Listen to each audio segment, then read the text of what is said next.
Hello, everyone. This is the Off Screen View. This is a movie podcast, and we just started. I am your host, Angel, and as you can see below me, my lovely co-host and a dear friend of mine. His name is Jake. Um, Hello, everybody. yes, we are excited, so excited to say the least, to finally start this. It's been so stressful figuring everything out in terms of software. Neither of us really know how to do this. Like this has all been a huge learning curve. Um, But I mean, we couldn't be happier. We see this as the birth of something that could become really great down the line. We obviously are so passionate about movies. So just to introduce myself, I'll say a little bit about myself, and then my friend Jake here will also say a few words. So yeah, I'm Angel. Uh, let's see, I'm a college student. I'm in my fourth year of college. I actually do study film um, as a minor, but I tell people I study film. It's really not that deep. Um, but I love movies so much. I tell Jake about this all the time. I growing up, I was always like more of a franchise guy. Like I didn't necessarily love movies growing up, but I was a big fan of like Marvel, Star Wars, stuff like that. And then basically what happened, I had one of those like moments, right? Like sometimes people have those moments where it's like they realize that they're really passionate about something, and and sometimes it comes out of nowhere. And I think that was really the case with me. And for me, that movie was Inception, which I watched for the first time in 2022. Um, I'd never seen anything. I'd seen the Dark Knight trilogy, but I'd never seen anything else by Christopher Nolan. I'd never watched. I didn't even really know who Leonardo DiCaprio was, which is just crazy to think about that I wouldn't know who that was. Wow. I really knew nothing about movies, to be quite honest, and something about Inception, something about the way that the movie is formulated, the way that it explores ideas, the way that it crosses boundaries, the way that um, it's like it's a genre blend. It's just I love that movie so much to this day. But really, the principal reason why I love that movie is that it showed me what movies can be, and it opened my mind to watching things that I truly think if I had not watched that, I would I just it would not have set me on this path of constant movie consumption, trying to watch as much stuff as I can, trying to watch newer stuff out of my comfort zone, trying to watch as many classics as I can, trying to watch newer stuff. And it's been, I think, one of the best decisions that I made because now it's my favorite thing. There's really no denying that. So I love movies. And yeah, and this is Jake here. And now Jake can say um, a little bit about him and also his relationship with movies. So take it away, Jake. That's right. The guy loves movies. I love movies. That's why we're here. That's why we put a lot of blood, sweat, and tears into making this happen. Very happy that this is finally happening. But yeah, I'm Jake Johnson. I just graduated college. I'm 22. Going to be starting a job soon in Dallas. That's pretty exciting.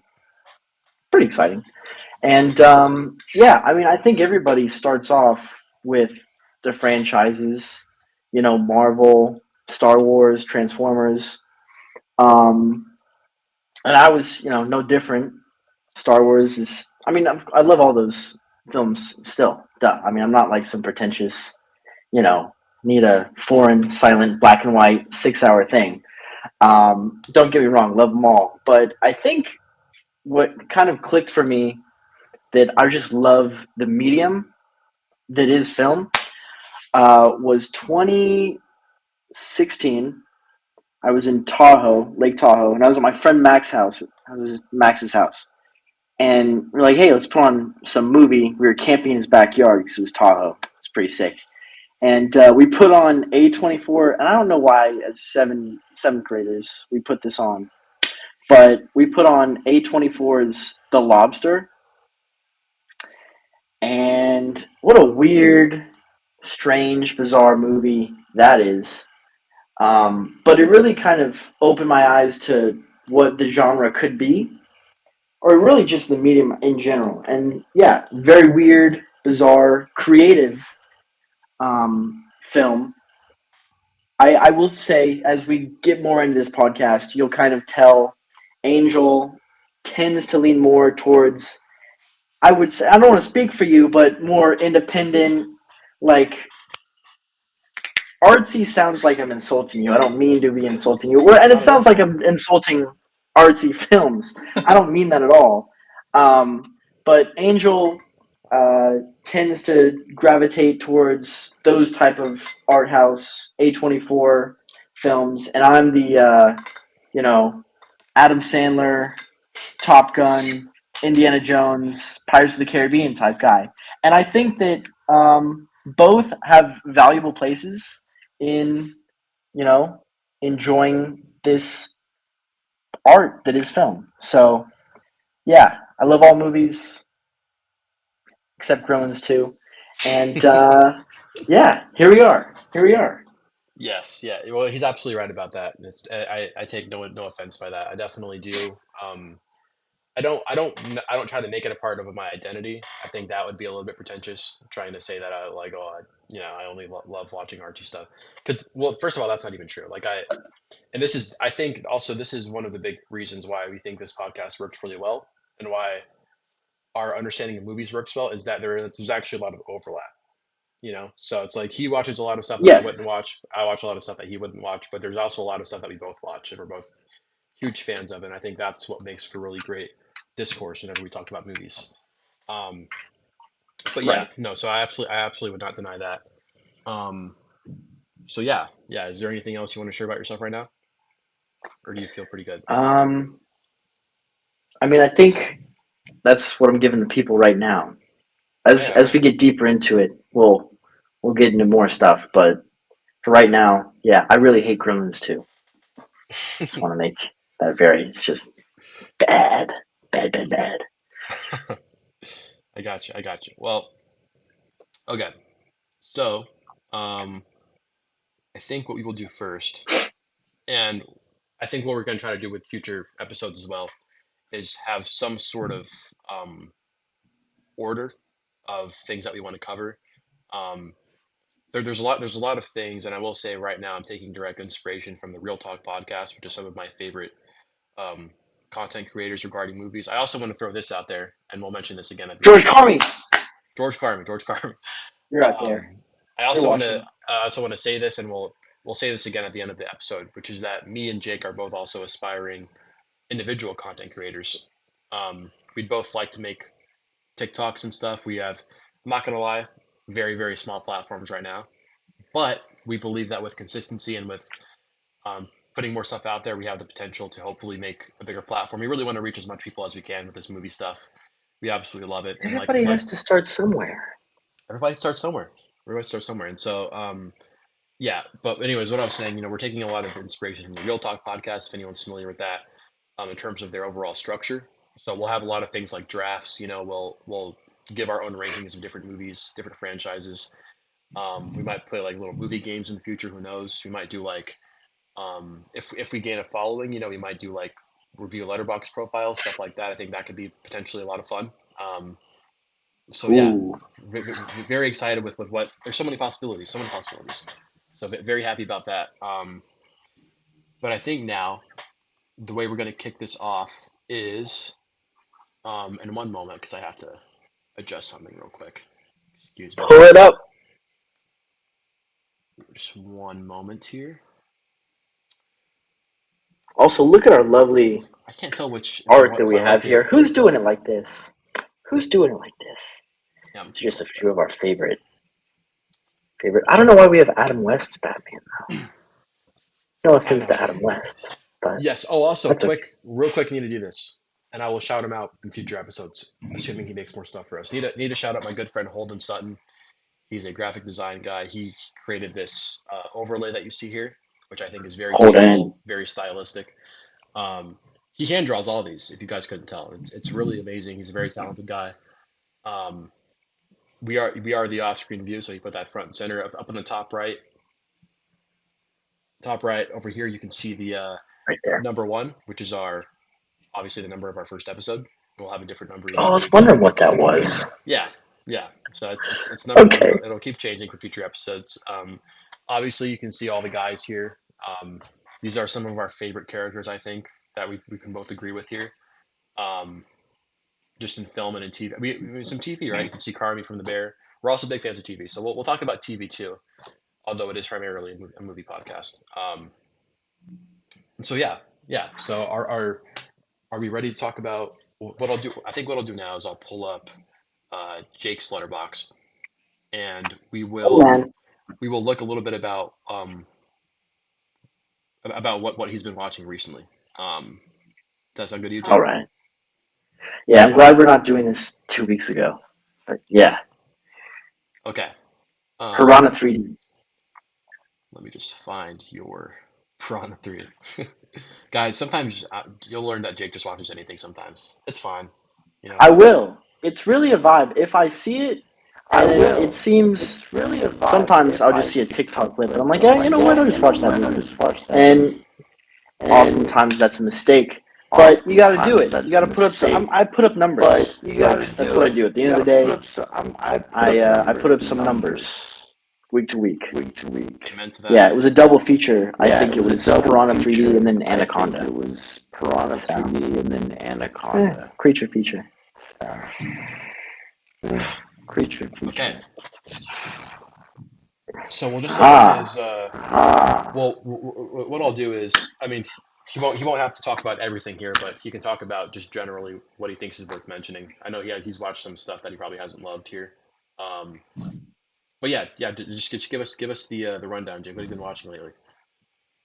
all right. So had Westbound. It was a classic Western. Westbound. It was a You know, classic 19. I think Western. that's. You Does know, that say 60? 19. I think that's 1960. 60. Yes. 1960. Very generic. It was Very kind generic. of, It was kind of, you know, you know, bad guys bad come guys in. come in. You You know, know, damsel in damsel in distress, distress, fight the fight the bad bad guys. guys. Generic stuff. It was all right. Valkyrie. I rewatched that recently. I like this movie a lot. It is at times like the cinematography is pretty bland. I'm not gonna lie, it is. But Tom Cruise is very good in it. Finally, there was a mission that was impossible. Oh, I should have said spoilers. Oh, I don't know. said Spoilers. They don't end up killing Hitler. Spoilers. They don't end up killing Spoilers. Hitler. In case you didn't know, Spoilers. In case you didn't know, Hitler Hitler survives that survives that one. one. Dang My it. review, if you didn't already know, I'm sorry that I spoiled that. But my review wasn't really a review; it was more of a comment, and I said, you know, there's a surprising amount of Pirates of the Caribbean alum in that movie, which there are. Tom Hollander, Bill Nye, whatever, that guy, and then two others. But Valkyrie, pretty good. The Alamo, I'll tell you what, I was a big fan of this movie. It lost Disney $100 million in 2004. So that's 2004 money. Damn. But I liked it a lot. Big fan of history. Big fan of the Alamo. I visited the Alamo recently, so don't forget. Tombstone. Tombstone is it's basically a movie where there's a lot of cool scenes and cool lines, and that's pretty much it. I also didn't like that he just abandons his wife for no reason, except that he found a hotter lady. Which, in my opinion, she wasn't even that. She was. She wasn't like that much crazier. Whatever. That annoyed me because it was like this love story, and his wife is just abandoned in Tennessee somewhere. Indiana Jones: The Last Crusade, fantastic. No notes, great stuff. Angel and I watched it together. I was probably annoying him a bit. I was quoting it constantly. But hey, that movie holds a special place to me. And then Another Round, or Druk in its native language. What a movie this was. What a movie. And we can get more into that because you probably have your own opinions on it. But man, Mads Mikkelsen, crazy. Like the concept of the movie is humans are alcohol deficient, so we should all be 0.05 BAC at all points, and hijinks ensue. And then it gets real. But yeah, Another Round, very very good, very good. Yes. Yes. Well, yes. Another Round was fantastic, and that will be one of the main subjects of uh, today's podcast. We'll talk about Another Round. Um, the way that we think, like why we believe the film is so great, why we believe it has so many messages that we think just have a timeless resonance. They apply, they'll keep applying. It's obviously and a critically acclaimed film for a reason. It's got great performances. Thomas Vinterberg is such a masterful director. And we're really excited to talk about that because there's just so much to talk about. It's one of those movies. Real quick, I'll give. Oh, also, I want to say that after that we will talk a little bit about some recent stuff. So we'll talk Final Destination, we'll talk Mission Impossible, and I think we'll do a little draft. And we'll each give our own individual rankings. We'll preface this though by saying we have probably not the strongest memory for some of those Final Destination movies. We actually both just ran through all of them in sort of a quick succession. Yeah. So, but what we remember about them will influence our rankings. So we'll get to that after. I also want to say, Mhm.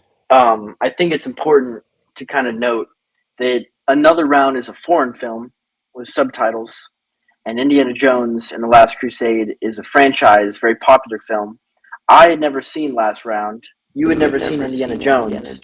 So we kind of made a deal. Jake, if you watch this foreign film with the subtitles, I'll watch Indiana Jones and the Last Crusade. So again, Indiana Jones and the Last Crusade. Thought that was pertinent. Thought that was to kind of our dynamic here. I think, both movies very good. I would agree. I would agree. Um, okay, so I actually just watched this recently in theaters. I watched The Phoenician Scheme. Um, this is, if you guys didn't know, this is Wes Anderson's latest movie that he has in theaters. No surprise there. He's put together a crazy cast. I don't know how he gets access to these casts, but they keep coming back. I mean, there's so many A-listers in this. It's honestly hard to keep track. A lot of people that came in for like 2 seconds, like Scarlett Johansson, Willem Dafoe. Um, Willem Dafoe, I thought would even take a little bit of a bigger role, and that wasn't the case. So, but the main cast was Benicio del Toro. He was the main lead. Did a good job. I was a fan. Tom Hanks and Bryan Cranston had a little funny bit in there. It's a very funny movie. I will have to say, I was very tired when I watched it, so I don't. I think that maybe influenced my relationship to it. I also want to put this out there. I'm not the biggest Wes Anderson guy typically. It really just depends on the specific movie. But I think it was very entertaining, very funny. So definitely go see that if you have a chance. Um, as Jake mentioned before, we just watched The Last Crusade and Another Round. Um, Sort of a back-to-back little binge that we went on there. This was the first time I'd ever seen The Last Crusade, which is a little embarrassing to say. Well, that's actually really embarrassing to say. Um, I've kind of been running through the Indiana Jones series very spaced out. A few weeks ago, I watched Temple of Doom, and then like a year ago, I watched Raiders of the Lost Ark. So it's very spaced out. But I, I mean, look, I loved The Last Crusade. I thought it was amazing. Just so many memorable parts about that movie. I mean, there was a lot of great scenes. Obviously the relationship with the dad is so powerful. Um, I mean, obviously, the opening sequence with River Phoenix, rest in peace. It's just another reminder of R.I.P. about what he could have been. Since this is such a young talent, gone too soon. But seriously, wonderful movie, such an entertaining movie. Great franchise. I will watch, of course, the rest at some point. I don't know when, but I'm mainly just glad that I watched these original three. That was like kind of my main You don't case, have got to. that out of the way. Um, yeah, You can stop. I can stop. I can stop. But yeah, it was great. Watched Another Round, which we'll be getting into here in a second. Just a masterpiece. Loved it. One of my favorites. I liked it even. This was only the second time I watched it, but I liked it even more. So huge fan of that. So yeah, I think that's all I'll go through for now as far as what I've been watching recently. And I think if Jake's on board, we'll just jump right into the Another Round review and just sort of talk about it for a little bit. I would like to start this review by saying we don't saying we condone don't condone alcoholism. The alcoholism. off-screen view does not condone or The support off-screen view alcoholism. does not condone or That being support. said, this movie, the entire premise is just my life sucks, I suck, I'm a boring person. If I drink more, maybe I'll be a more fun person. And unfortunately, he becomes a more fun person and his marriage improves.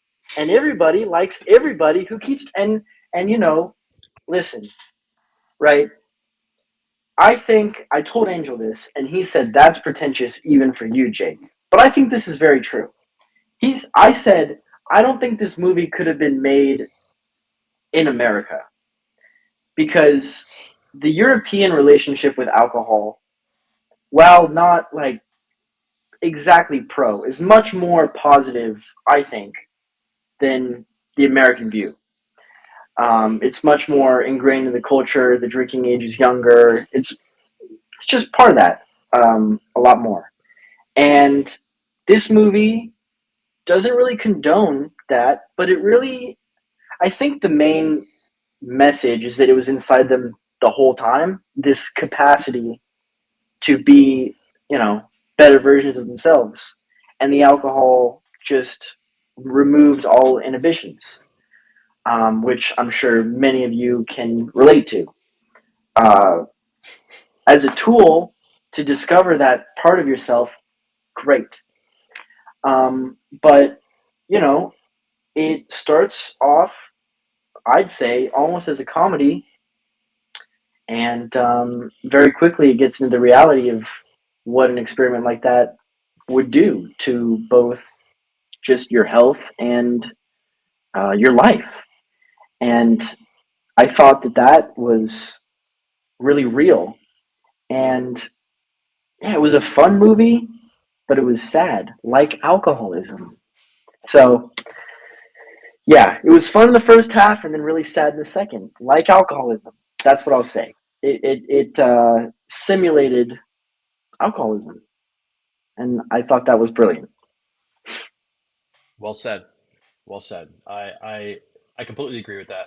Um, I think what the main thing that really makes this movie work is that it does not take um, like an approving or a condemning stance on alcoholism.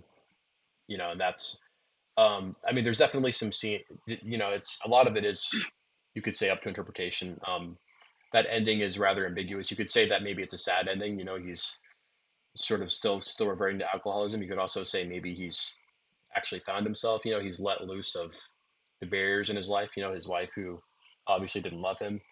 Um, because a big part of what this movie is trying to tell you too is that um, like it isn't the alcohol that brings out what's good. Like what's good in you is what's good in you, and it might be dormant, but even if you're not this, even if you're not always the most exciting, happy, spontaneous version of yourself, you still have value, and you're still someone that's worthy of, um, having people that love you, having people that are faithful to you, having people that genuinely care about you.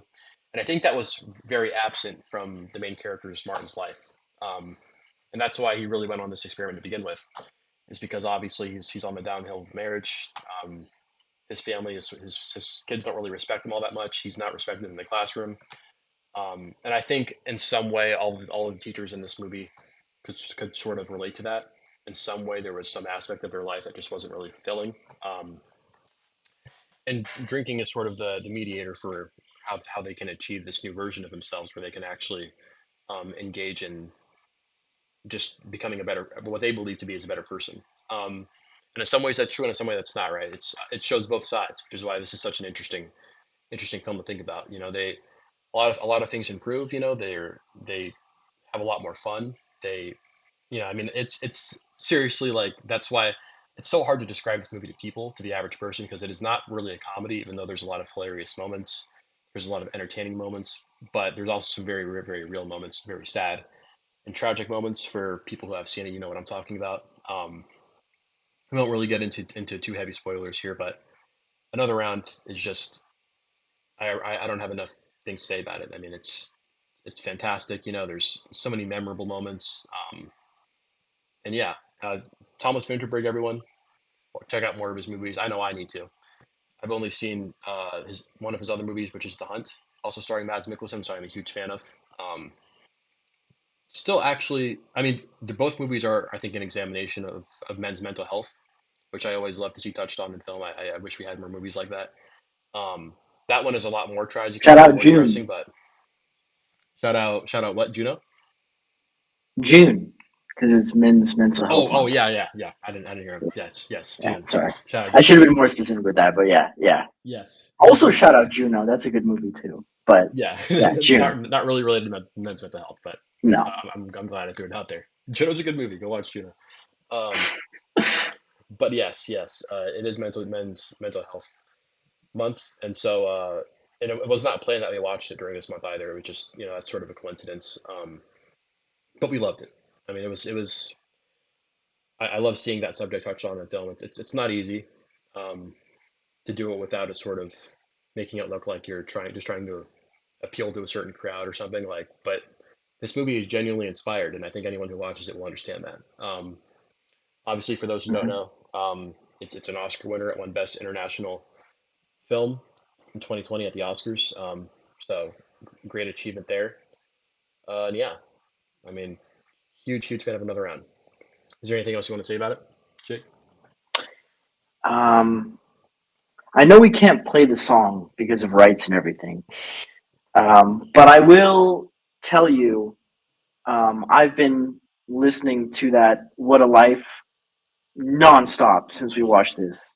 Um, that Yep. it's the song. It's a song that plays at the end of the movie, and it's so weird because this movie has really high highs and low lows, and kind of the end of the movie is the highest high, but also the lowest low, and it just all kind of hits you at once. And that song plays, "What a Life." I don't know what it's called, but if you look up Another Round, "What a Life," that song is fantastic. Very, very good. Very good. It's true. It's true. And I think upon rewatching this movie, I think it's made its way into like probably at least a top 10, maybe even top five, like of my favorite needle drops in any movie that I've seen. Just when it came on, it was so electric and needed because up until that point, the movie That's not crazy to say. had very much descended up until that point in terms of vibes. I mean, very sad. It's like just a little Yeah, spoiler. It's happening after a funeral, right? In the last like 10, 15 minutes of the movie, but then obviously, I'm sure a lot of you have seen sort of the memes or the clips of Mads Mikkelsen drinking and dancing with the high school kids and sort of just going crazy. And then songs playing in the background. That scene is just so masterful. I it just puts a smile on your face. Um, and honestly, that scene alone might be what made me most want to watch it again because I just want like what led up to that scene. It's just like no, it's crazy crazy. to think about. But And they were actually drinking. At least Mads Mikkelsen was actually drinking. they're They actually were drinking. actually drunk while making the film. So Yep. method acting, I guess. Method acting. Yep. Method Yep. acting. Whatever will do it. Sorry about that. Yes. All right.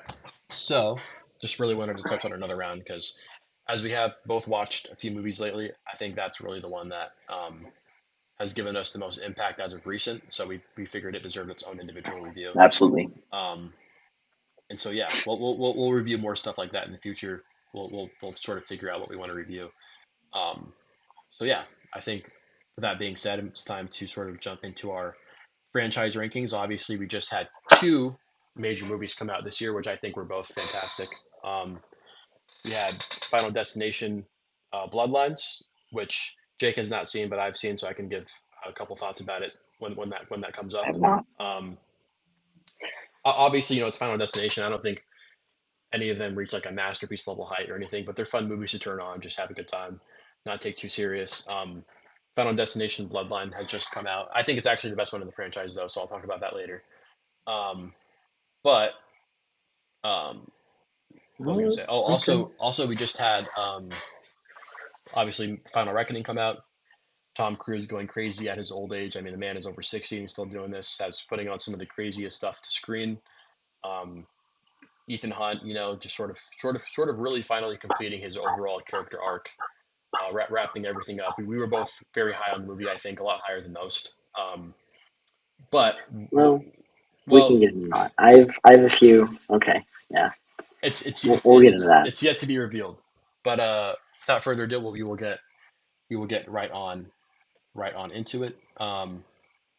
But firstly, we will go over our Final Destination ranking.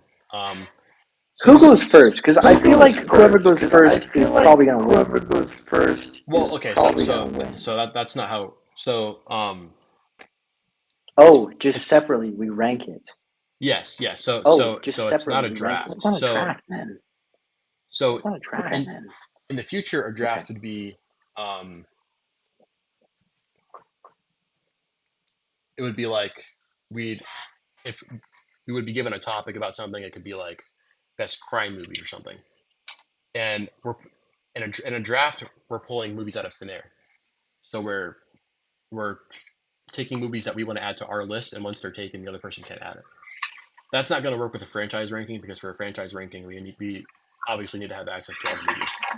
So no movie, All right. there's no movies being taken here. But I think what we'll do here is we'll just alternate. I'll give my number one. We're going 1 to 6. 1 is the best. 6 is the worst. Um, I'll give my first best. Jake will give his first best, and then so on and so on. We'll keep alternating uh, until we get through with all of our Bloodlines is lists. Because 6, right? Bloodlines is 6, yes. So we have So Final I'm going. Destination 2, Final Destination 3, The Final Destination. It was not the final one, but they called it that. It was not. It was It's not my the Final joke. Destination. But all right, yeah, that is Jake's joke. And then obviously we had Final Destination 5 uh, with Tom Cruise lookalike, and then we had Final Destination 6 Bloodline. So we will I get need you to into pull up my review for whatever. I think it was. I think you need to pull up my review for Final Destination 5 when it comes down to that, because I don't remember what I said, but I went on a whole tangent about that guy, and I want the people to know about him. He did. So He did. That was yeah, actually how we'll I found we'll, out, we'll ladies and get gentlemen. there. I actually didn't put it together that he looked like him until he said that, and then I found out about his TikTok account and stuff. I actually thought he looked It's more like just Dave that Franco. I was telling him this, but he does look like a Dave Franco, Tom Cruise clone, he does. It's weird. It's just very not weird. as charming or acting Or wise. But near as good of an actor, but it's fine. no, no, um, but that's okay. that's okay. That's okay. Um, That's okay. Sorry, buddy. all right. So let me I want to make sure real quick that I actually have my favorites. That my list is accurate. So I do have a list made on my letterbox. Oh, also real quick, I want to mention this. You guys can already probably see this, but on our face cams on our windows here, we have our socials linked. We have our TikTok and our letterbox. So please go give both of those a follow and check them out. We will hopefully post more frequently on TikTok. We're very active on Letterbox. We don't miss a movie for Letterbox, so go follow it. We can probably give you a follow back. Um, TikTok, we will try to become more consistent. We're not the most consistent right now, but just wait. We'll get to that point. But give us a follow. We appreciate all the support. Um, I will follow you back you unless really you have will. weird top 4, and then I won't. There's Yes. this one guy that followed me based off my. I don't know what it was. I think it might have been my Big Fish review or something. But Yeah. he followed me, and I was really excited. If you're watching this, sorry, guy, but I don't know why he would, but um, it was all like demonic stuff in his Mm. top 4, and I was like, I'm good, thank you, but yeah. So if you're not a Satanist, I will follow you back. Religious freedom, of course, but nonetheless, that's my right. So That is his yeah, right. follow us. We'll follow you back. We'll follow you back. Is my point. That was an anomaly. That was an anomaly. We appreciate all of our potential followers, even if you have a weird taste. Film is a subjective medium. You're entitled to your own opinion, so we will try our best not to judge in that regard. Try our All right, best. try our best. No Try our promises. best. So for my first Final Destination ranking, like I already said, I have Final Destination Bloodlines. I will not get too much here into spoilers because Jake probably wants to watch it, I would assume. So I'll just sort of give Eventually, some loose thoughts on it.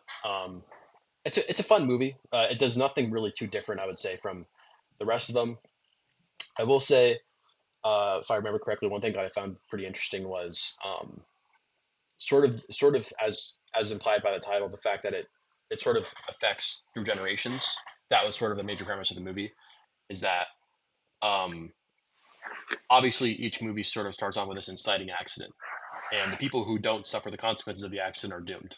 Like their death is going to claim them. Um, but something that we've never seen is when everyone escapes a disaster, and that's sort of what Bloodlines goes with. So instead of a few people or a Mm. small group and someone with a premonition, the person with the premonition saves everyone, and everyone. Um, sorry, I might be misremembering that. Oh no, excuse me, sorry, that I'm misremembering that. That is that because that's what I thought happened, and I got confused after upon reading a synopsis about it. That is not what happened. I apologize. What happened was it was the same premise. She saved a few people, um, but the idea is that the people that she saved, um, they basically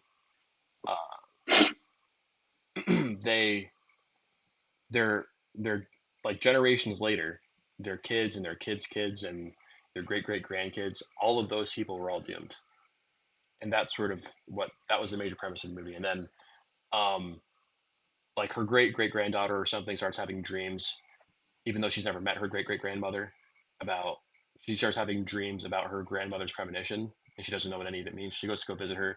Her great great grandma ends up being this crazy person who has somehow still survived after all these years and not been claimed by death because she has come up with these crazy ways of protecting herself, and everyone in her family thinks that she's crazy, and so they've sort of cut her off. But obviously, it's this death thing is true. So that's sort of what happens. They're trying to sort of reverse the curse and stop her descendants, I guess, from dying. Um, and some very fun kills. There's the trailer actually is a little bit misleading. There's a couple scenes in the trailer where you would assume it's one of the death scenes, and it's not. Like there's some times where people survive, kind of catches you off guard a little bit. Um, Hmm. so I was a fan. I was a fan. I think the main reason I would say it's my favorite is just because I just think that as the years have gone by, the deaths just look better. And really, I think at the end of the day, you're in these movies for the deaths. And so I was the biggest fan of these. Um, I mean, they just look the best. The CGI is the best that it's been. So yeah, I'm completely on board with this one. And then yeah, we will move on to Jake's number one. Jake, what is your favorite Final Destination movie? It's got to be Final It's Destination. got to be Final The first one. That's Destination. number one. Mhm. Correct. Correct. Um, Um, I knew I a lot knew a lot about about the the franchise and kind franchise of and kind of everything that everything that happened happened before I before I even even watched watched it. it. From From like like TikToks or Watch Mojo, or things like Watch that. Mojo. Watch Mojo, love Watch Mojo top 10. Shout out to Rebecca, what's her name? But um, Very soothing I think voice. for this movie, very, very, very good. I think it's very much a product of its time. It's cheesy at times. The deaths are, whatever. There's a few slurs thrown in there, not ideal. It's very much dated, but it's kind of like a time capsule in a way. And that's pretty cool. I think the story is pretty basic, but it was new for the time. So that was pretty sick, pretty neat. The performances are nothing insane, but the deaths are pretty fun. And I like that. I didn't know that death was like a thing. I just thought they would die, but like the water was moving in and out, and it was actually like personified almost. Um, and a few very surprising. Am I crazy? Is Freddie Prince Jr. is not in this? That's a different. Um, I'm thinking of no, something no, else. that's not him. No. Oh, I'm thinking of the guy from American Pie, Stifler. Oh yes, yes, Yes, yes. that guy. I don't know why I got those mixed up, but yeah, he was in there. Small role. I thought he'd have a bigger role. Maybe this was before American Pie. I'm not sure when that came out, but all in all, I mean, it was enjoyable. I thought that it was very much like atmospheric. if that makes sense at all. Mhm. You know, but yeah, ultimately, that's all I got to say about that one. It's all pretty much downhill from here. Yes. Well, I can't disagree with that. It's definitely yeah, the first one is a classic, you know. Um, Classic. it's sort of showcasing the concept originally, and I think I'm sure Jake would agree here. It's kind of the one you take the most serious, I would say. You know, just what's happening. Yeah, It feels the realist, and then the other yeah, ones, as we'll get into later, some of them feel a little bit like a parody of the entire concept. But we'll talk about that in a little bit. Um, it is. and yeah, so I mean, I obviously It is. agree. I hold it very highly. Final Destination One is my number two. Um, I'm a Mm, huge fan of this first one. I think it's a lot of fun. It actually feels pretty scary at times because, like, I'll be honest, I did not have a complete understanding of the concept originally. So as stuff was kind of mm. revealed, I was a little bit like, oh, okay, that's yeah, I would not want to be in that situation. And yeah, I actually I think this is kind of by far the best lead, just acting wise, character wise. I just found him the most compelling. I think compared to the other movies. The whole premonition thing is very interesting. Um, Sort of seeing this concept employed for the first time. Uh, I actually think the side characters kind of improved with the future installments. I didn't really love the side characters in this one, um, but as a whole, I liked the concept. I liked the Flight 180 thing. I thought that was cool. Um, and yeah, I mean, obviously it's very original. There really is not anything else like this with just like how brutal it was for the time. Even though it's kind of a fun movie, like these deaths are very brutal. Obviously, everyone kind of ends up dying, except for the female lead, who I'm misremembering her name. In the movie, she's Clear Rivers. That's her name. She's like the main guy's girlfriend. She obviously survives at the end, and she's seen in the second movie. Um, Her but name like is Clear. in the movie, her name is Clear Rivers, which I've forgotten. Clear. I did not. I thought I was mishearing it the whole time, and then no. In the second one, it's clear. So Clear Rivers. That's yeah, quite the name, quite the name. But yes, I'm a fan of Final Destination. So yeah, we will kick it off here to Jake's number two. Jake, what is your second favorite? number two. It may not be a great movie most of the time, but it has two things. It has a Tom Cruise TikTok impersonator, and it has one of the greatest endings in all of cinema. It is the Final Destination or Final Destination 5. Two things about this. Three things. One, I think that it has the most recognizable cast of the entire franchise. Few, I wouldn't say heavy hitters. I say soft hitters in there, but you recognize them from these shows or small movies. It has Tom Cruise impersonator. I forget his name, but he's still doing that. And yeah, it has one of the greatest endings ever. I think the only thing that I have against Bloodlines not seeing it is that they made another one after literally land poor choice of words, but they landed the plane.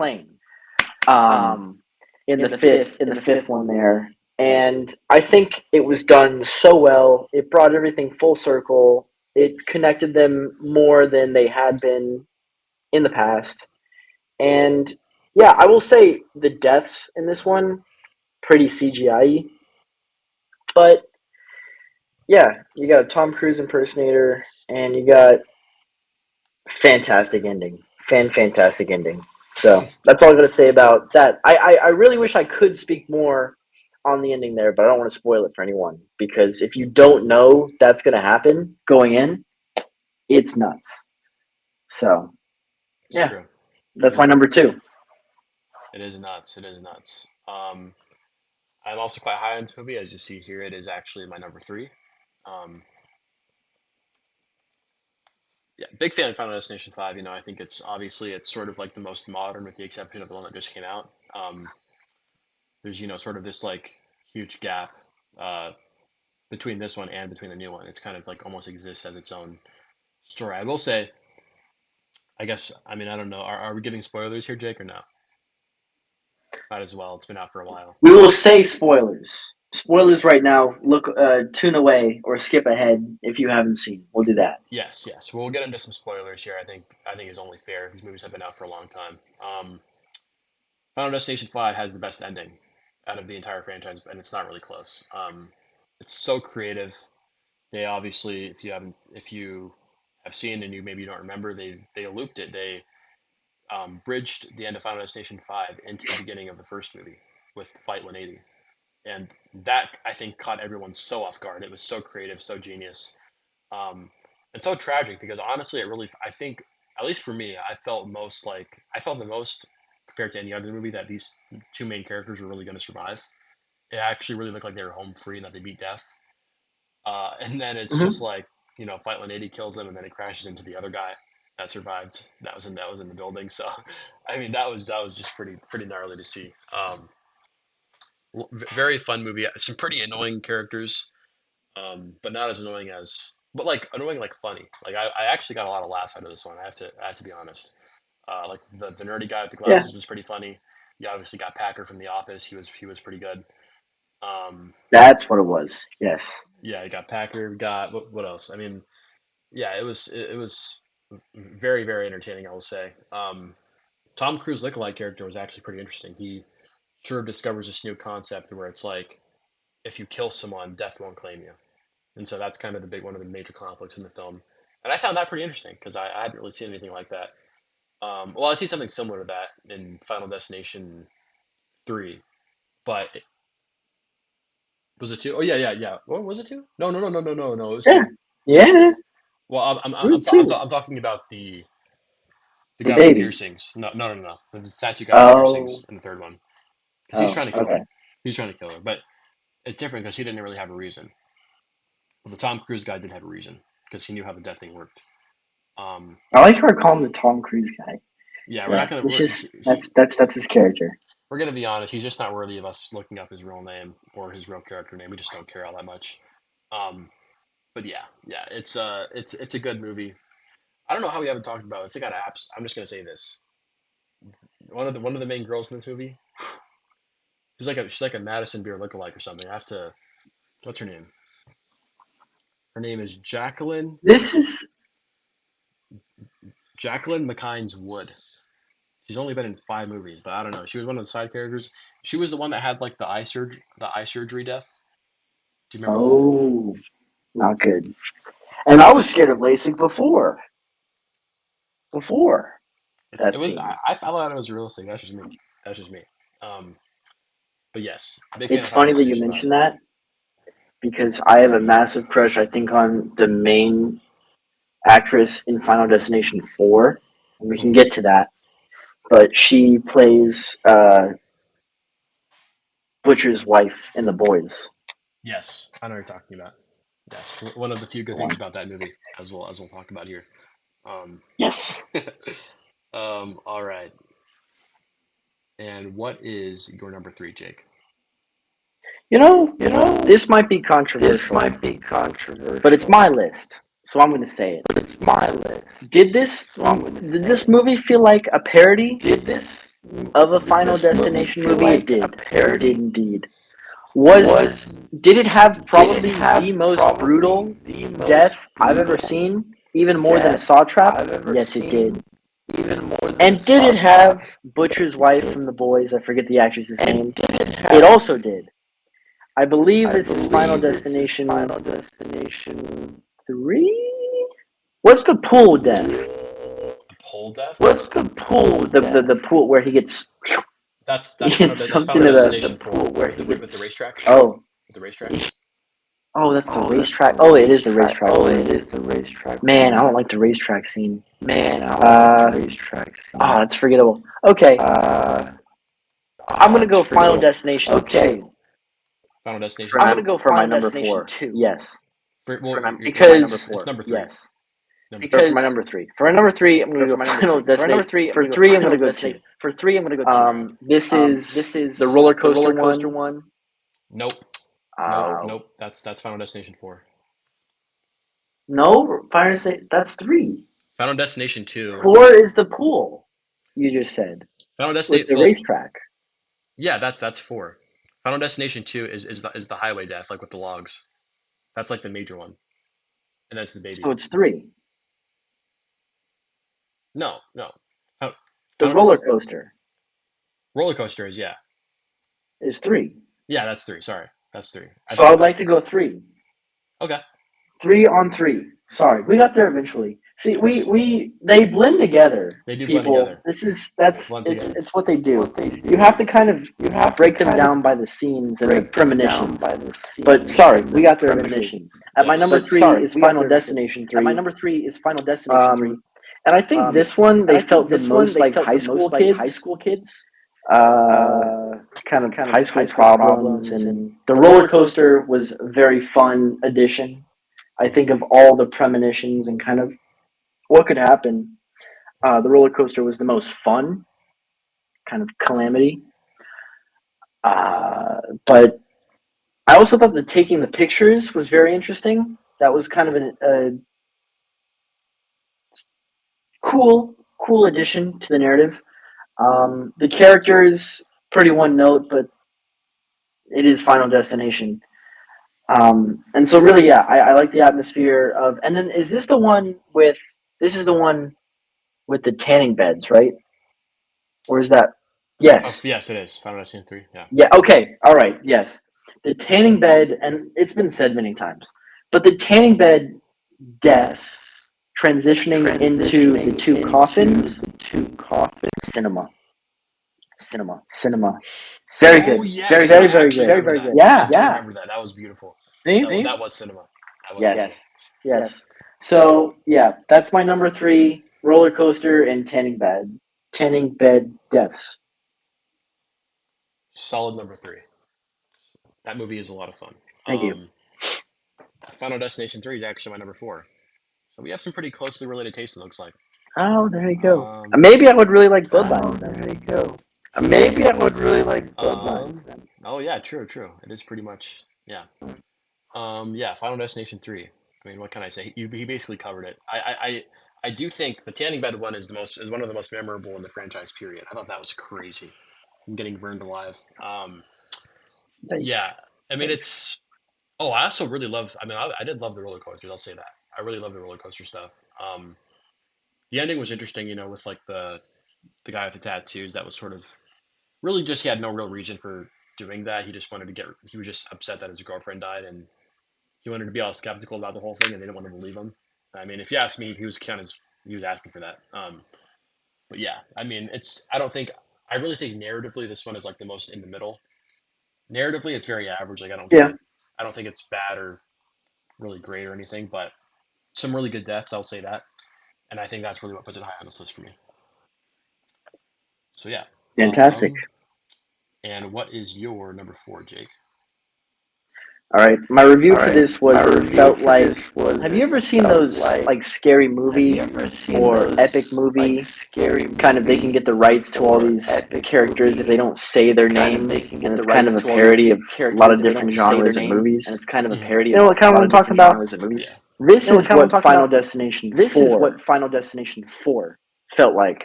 But I'm gonna put it at number 4 because one, as I said before, Butcher's wife, and I'm very sorry I don't know the actress's name, but Butcher's wife, and the pool scene.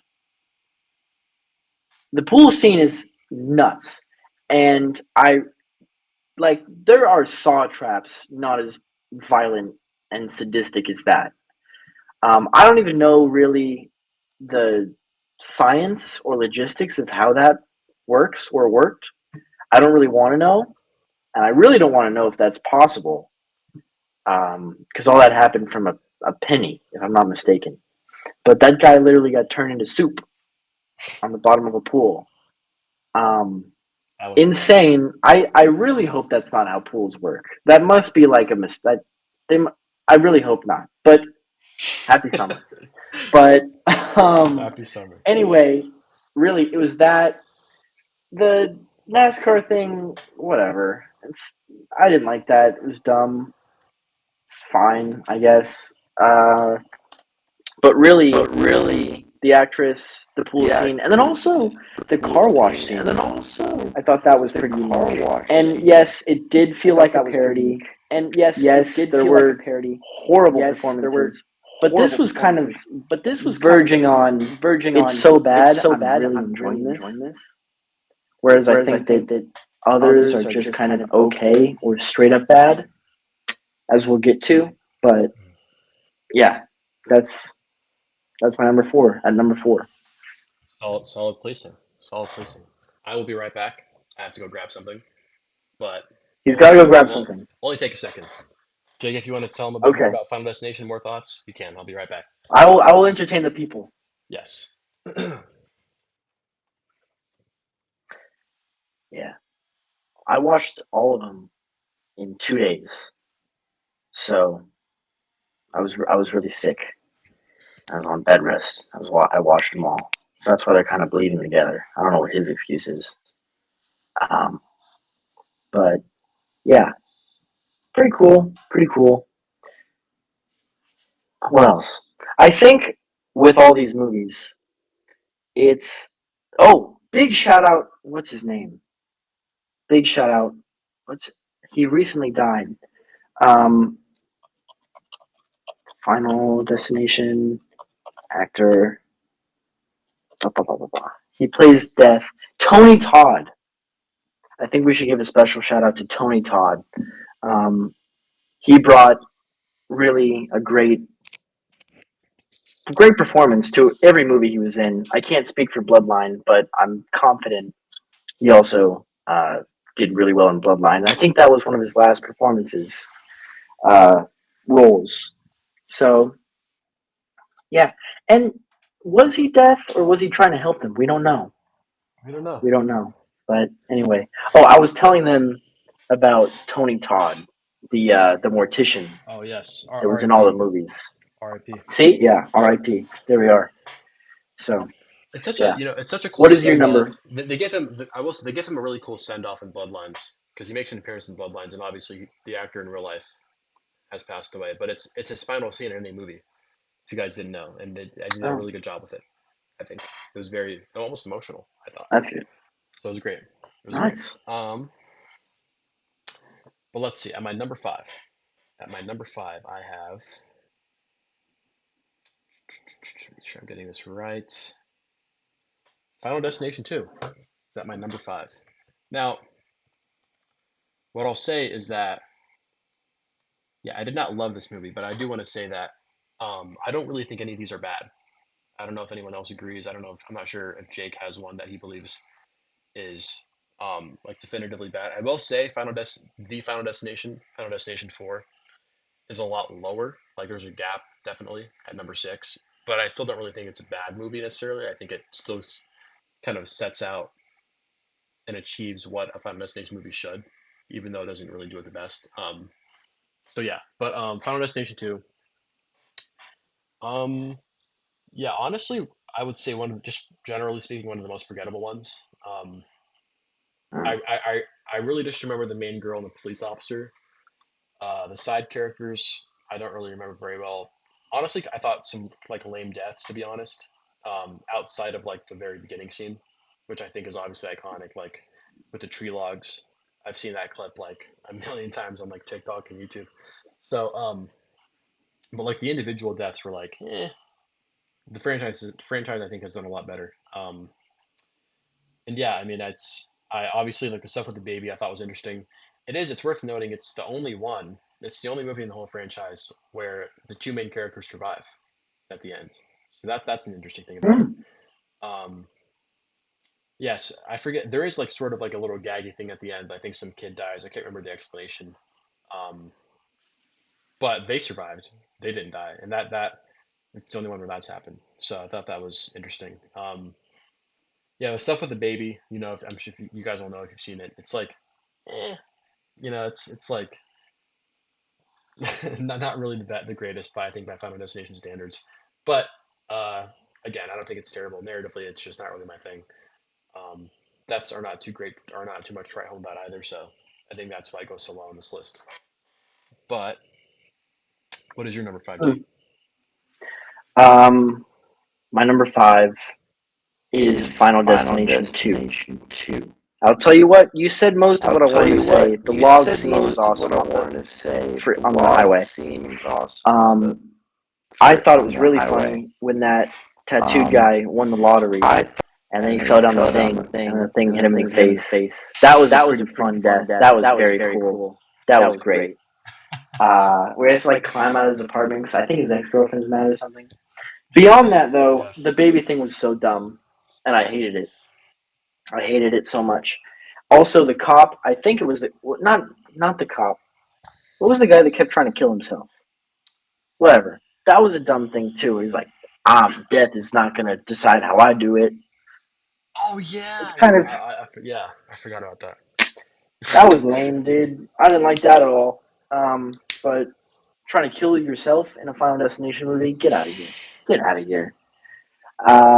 So there's that I didn't like. I did, however, really, really like how it connected the first movie to this one in the beginning, where they're doing this research about the Flight 180. Is it Flight 180? 580. Mm-hmm. Okay, the Flight 180. And then we find out that the main character from the first movie had actually died in between the first and second movie. And then Clear, not Claire, Clear is in a psychiatric whatever, and she's like, "Oh, it's gonna get you. It's gonna get It's you." gotta get you. Um, yeah. So she had her grippy socks for that part of the movie, and I think it was just all around okay, and that's why I put it last because it was all around okay. I'm gonna stop here. I'm not gonna rank Bloodline because I think that would be unfair. So this is my list, but Yes. um, I do want to watch Bloodline eventually. I do. If you're that Yes. high on it. Yes. Yes. And you should. I don't know if you'll like it more than the first one, to be honest. I honestly think the Bloodlines and the first one are kind of interchangeable, so it might not go to your Okay. number one. But I just found it. I mean, I just think it's the like best overall quality, like a solid story and just the best looking. Actually, some really good cinematography, which is a little unsurprising because it's Hmm. made all these years later. But yeah, I mean, I visually I thought it was amazing, and I had a good time with it. So again, Right we, on. we don't love these franchises by any means. I mean, my highest one is rated a 3.5 on Letterboxd, so it's not. Same. Yeah, Same. yeah. So it isn't something that's like dear to our hearts, but as honestly, I think I'm sure he'd agree with me on this. It's like as long as they keep putting them out there and keep cranking them out, I'll watch it. I think it's a fun time. So, um, yeah, good solid We'll eat it up. franchise. Um, and yes, at my number 6, it's pretty easy for me on this one. Oh, oops, this is Jake's. For my number 6, I have the Final Destination or Final Destination 4. Yeah, I will say I did forget about the pool death, and the pool death I think is fantastic. That's I think is one of the best in the franchise. Very very gruesome, very nasty. Um, the NASCAR stuff was I think a cool concept. It just looked a little too fake. I think when the scene happened, and I just didn't care all that much for it. It was creative.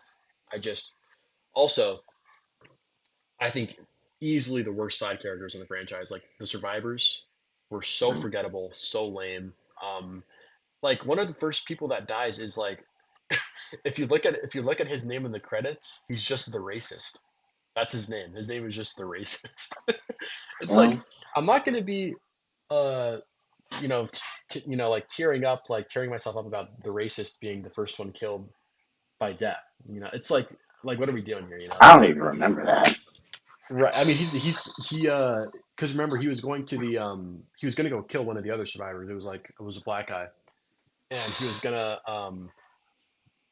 do something. He was gonna like light a cross on fire in his lawn or something, and then he left his like truck uh like the engine on or something, and then it like hooked him, and it was gruesome. I don't even remember how it happened, but I just remember he was like getting dragged on the road by his own truck, and then he was like Mm. set on fire by oil or something. I don't know. It was something crazy. But it's like I think a major strength of these movies is that like we want the characters to survive generally. It's more interesting when the character's interesting and you want the character to survive. So just making a despicable character who has like 2 minutes of screen time and killing him off like that, it's not very satisfying in my opinion. Um, and I think that was just the case with most of those characters, is I just didn't really care for him. Even the main two, the main guy is like one of the driest characters I think in movie history. I literally remember nothing about him.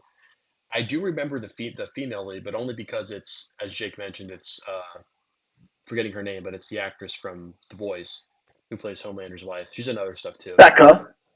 Yes, Oi, Becca. Becca. Oi, oi, Becca. Homelander killed me wife and took me bloody son. Womp womp. Yes, she is. She does a good job, but even I would say even her character is pretty forgettable. Um, but probably the most known actor though in the entire franchise, which is weird to say. They do not get major actors for these movies, so I mean not really a surprise there. But No. yes, yeah, that is where I would place it. Um, One last yeah. thing I want to say about the Final Destination, and this was so quick, but it was like less than 10 seconds. But honestly, it was my favorite part of the movie, besides the pool thing. But it did happen in the pool, so it was kind of part of that scene. Mm. The fat kid with the water gun that keeps spraying the frat guy. I can't explain it. This kid is generationally talented. He was hilarious. I don't know how many takes they did it, and I don't even remember what he said. But whatever they paid that kid was not enough, because that was probably one of the funniest scenes in the entire franchise. Go look up, when you can, look up the fat kid with the water gun shooting the frat guy with the cell phone. I don't remember why it was funny, but I just remember it's hilarious. And he was very, very funny. And yeah. So shout out to whoever that kid was or is now. I hope you're doing very well. Yeah, and didn't like the frat guy, like he got so upset by it that he like what did he do? He like grabbed one of his personal belongings and like it was like his bag or something, and he or like it was like a toy or something. He like put it on top where he couldn't reach it, like just to be an asshole about it. Like fuck off, dude. Like remember what I'm talking I about? think so. It was like right before his death, like briefly before his death. It was at the pool. Yeah, because I think, yeah, he took a towel or something and he put it on there. But yes, it so funny, so funny. Hilarious, hilarious. There's a lot of just funny moments in this friend. I think that's a fun. That's the thing to make it like don't take these too serious. They're just a fun time. They're entertaining. I do think like Final Destination 5 is by far the funniest. I mean, just so much comedy in that one. But they all have some comedy now that I really think about it. Even though they might be a little bit forgettable. Like the Final Destination obviously still has its share of funny scenes. So yeah, yes, everyone Hmm. go watch it. I would agree. Everyone go watch it. Any final I would thoughts? agree. Or do you think we've talked through it? Um, no, I just pulled up the video. I watched the video real quick. All the kid is doing, the kid is just he's laying on a pool float in the pool, and he doesn't even say anything. He's just like giggling, and it's his laugh. It's the funny part. Mhm. He's just spraying the guy with the water gun. He's like for like at least 15 seconds. And the fat guy's like, "What the fuck, man?" And he's like, and he just keeps fighting him. So shout Oh out to that man. guy. I guess he's an extra because he didn't say anything. Mhm. But yeah, go watch that. Go watch that at least. That's that. Man. Yeah, It's pretty I good. have to look that up after this because that does sound really. I don't know how I don't remember that. But I remember the kid. I just don't remember that scene being so funny. So I have to give it a little rewatch. Because yeah, that was that does sound hilarious. But yeah, so that is it, folks. That is our So official lists. ranking. That is our lists. Official rankings. Final Destination. Go watch Bloodlines when you have a chance. It's a lot of fun, guys. So yeah, now we will be shifting uh, into our final segment, which is about Mission Impossible. Now, I think I am speaking for both of us when I say that Mission Impossible is one of the most iconic franchises to have ever graced the earth in general. You could argue it's the most iconic action franchise Tom Cruise, obviously, greatest action movie star in the world. Um, got a banging score, just such likable characters. I think that's something that's not talked about enough. Luther and Benji are just like fan favorites. I love those guys to death. Love seeing them in every movie. Um, Ethan Hunt obviously is just like aura farming 24/7. I mean, it's kind of ridiculous at this point. It's True. like anytime he's doing True. something, it's like just the coolest shit ever that you'll ever see on screen. It's fine. It's Ethan Hunt. Ethan Hunt activities. Um, he's always got like a hot female lead, which we can probably touch on a little bit about. That may or may not influence where our rankings are, just depending on which female lead is in the movie. May or may not. Um, but I mean, yeah, I don't really think there's definitely a movie that we both believe is the weakest of the franchise, but I don't even know if we'd really consider it weak. It's just because Mission Yeah. Impossible is just a high standard. So we'll get into that with our rankings, but obviously, Final Reckoning just came out. We both loved it a lot. It's the final movie in the franchise, the eighth and final movie. So yeah, let's get right into it. Here, real quick, I'm gonna go grab my phone so I know for a fact what my rankings are because there's two that I can't remember right now where I have them in the list. So I'll be right back. All right, go ahead. But yeah, guys, Final Destination, Mission Impossible, Mission Impossible. Um, it's bittersweet to see that it's ending. It's um, I think they wrapped it up very well. Not everyone loved the Final Reckoning, which is fine. Um, it's people are going to have their own opinions, but I think everyone is generally okay with the way that it wrapped the overall story up.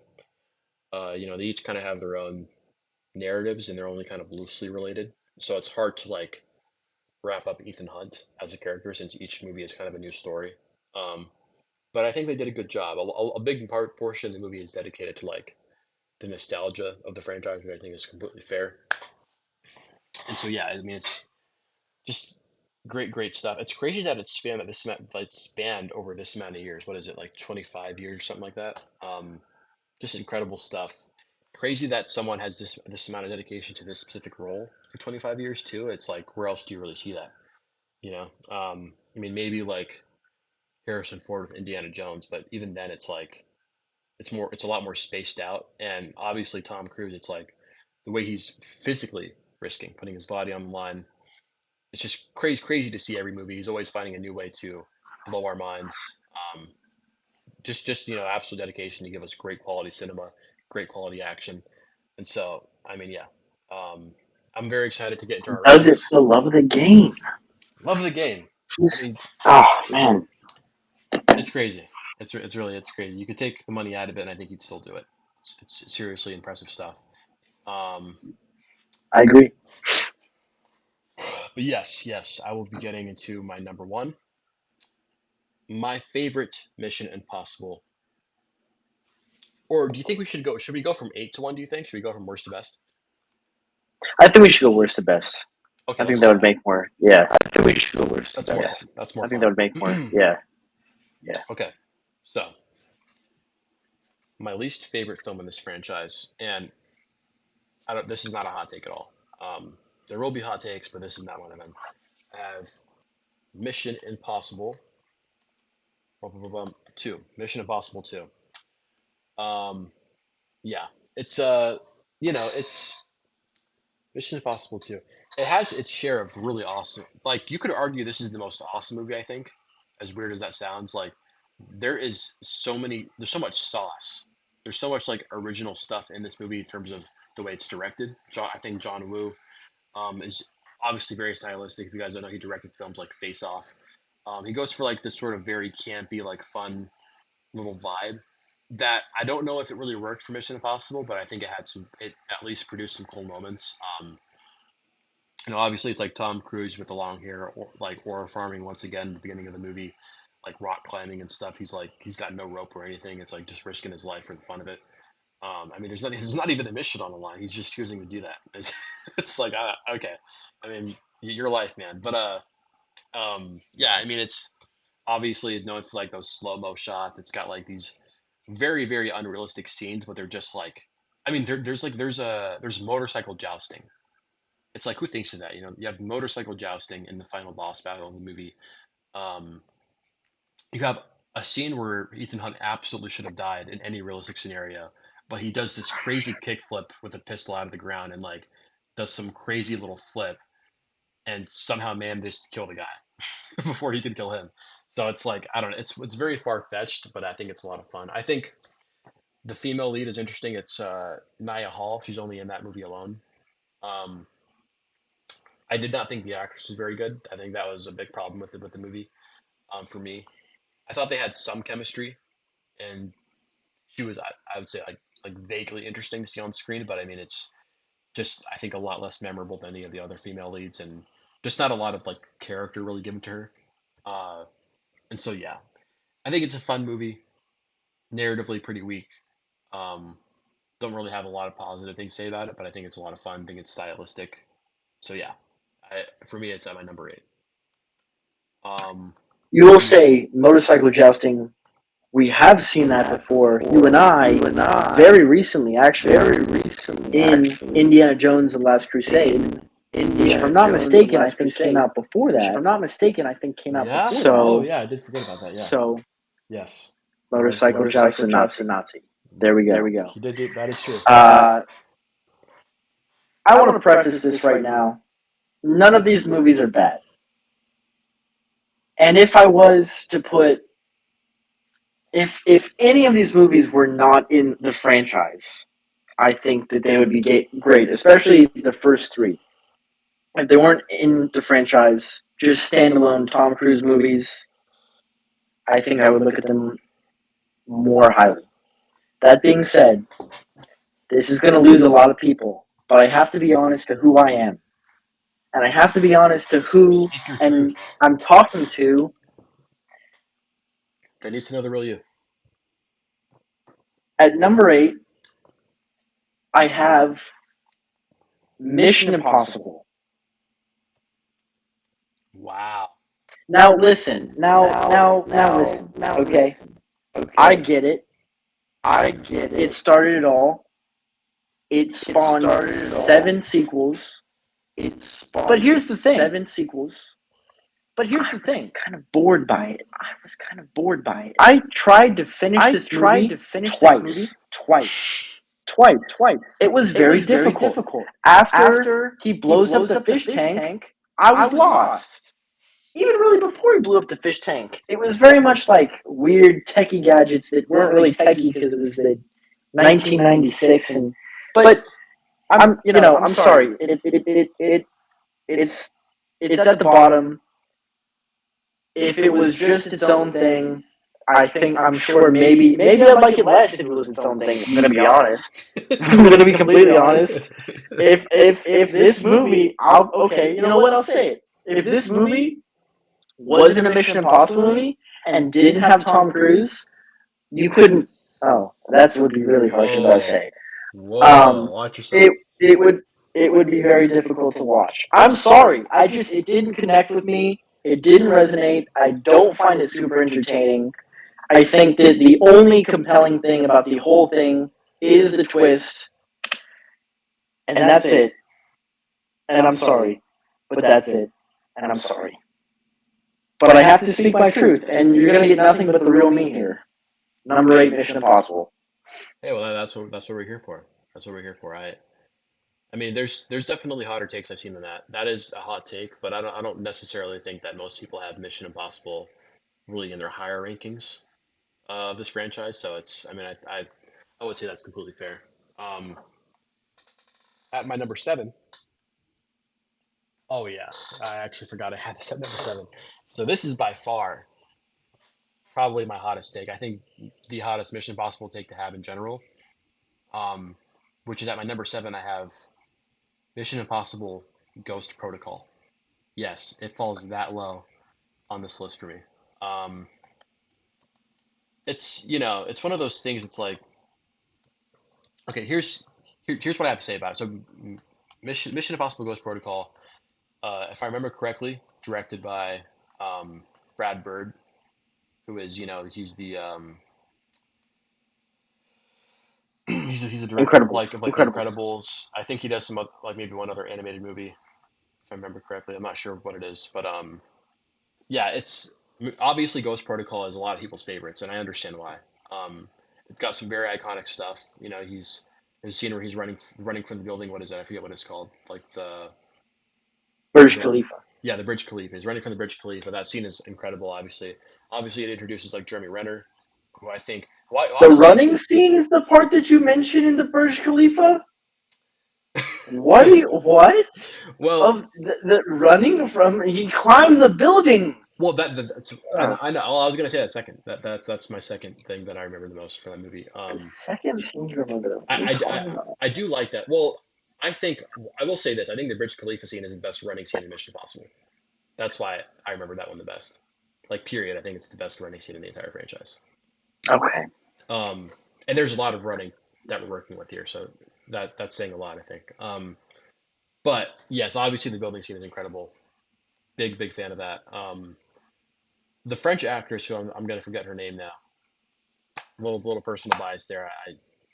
I love her and everything. She was in Dune. Forgetting her name now, but yeah, she I thought she was really cool.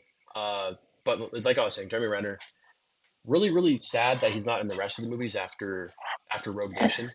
because I think he's just such a good addition to the story. Um, but yeah, I mean, fun movie. I think it's sort of like the big stepping. It's sort of like mark this transition from those original three to this like new age. Like it feels very different from the first three, and it feels a lot more like the ones that came after it. If that makes sense. It was sort of that big transitional movie. And it's a lot of fun. You know, it feels very big budget. It's cool. Narratively, I was very bored. I'm going to be honest. I did not really care much about what was going on.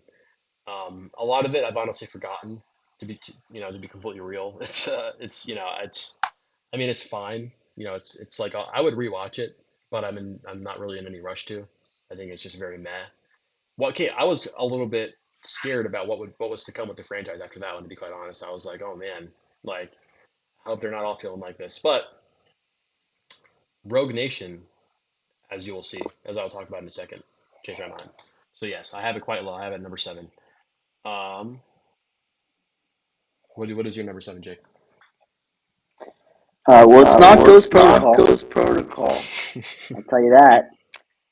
I'll tell you that. At my number 7, there's Um, animals out there that are going to at think my that mine number is more 7, controversial than there's yours, but animals whatever. out there that are gonna. At my number At 7, my I number have 7, Mission I Impossible have 2. Mission Impossible Mission Impossible 2. 2 is the opposite of Mission Mission Impossible. Impossible 2 Everything that is is the restrained opposite and of Mission quiet and very classy very and formal about Mission Impossible about Mission is blown up Impossible. with literally exploding Blown up sunglasses, with Literally doves, exploding rock sunglasses, climbing, doves, long Tom rock Cruise climbing, hair, long Tom Cruise and hair, a and bioweapon a that we don't even bioweapon really know that we what don't it even really know is. what it is. And spoiler And alert, we spoiler alert, find we out in the find out in last the movie last what it movie what is. it is. Rabbit's Rabbit's foot, foot, I I believe. believe. Or is Or is that that the the third third one? one? That's the No, third one. Rabbit's foot is the third one. That's Okay, the never third one. mind. Sorry. You're good. You're good. Never mind. This movie is stylistic and it's bombastic and it's a lot of slow mo. And I think that if, again, it was in the context of any of these movies, I'd have it higher up. But there's just better movies that came after it.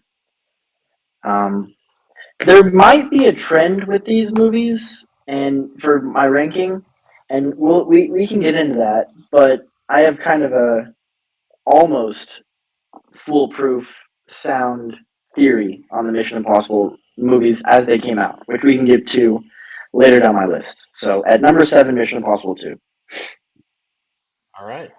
We're very excited to hear about that. Whatever this theory is, I've not heard of it, so guess we'll see what that's about.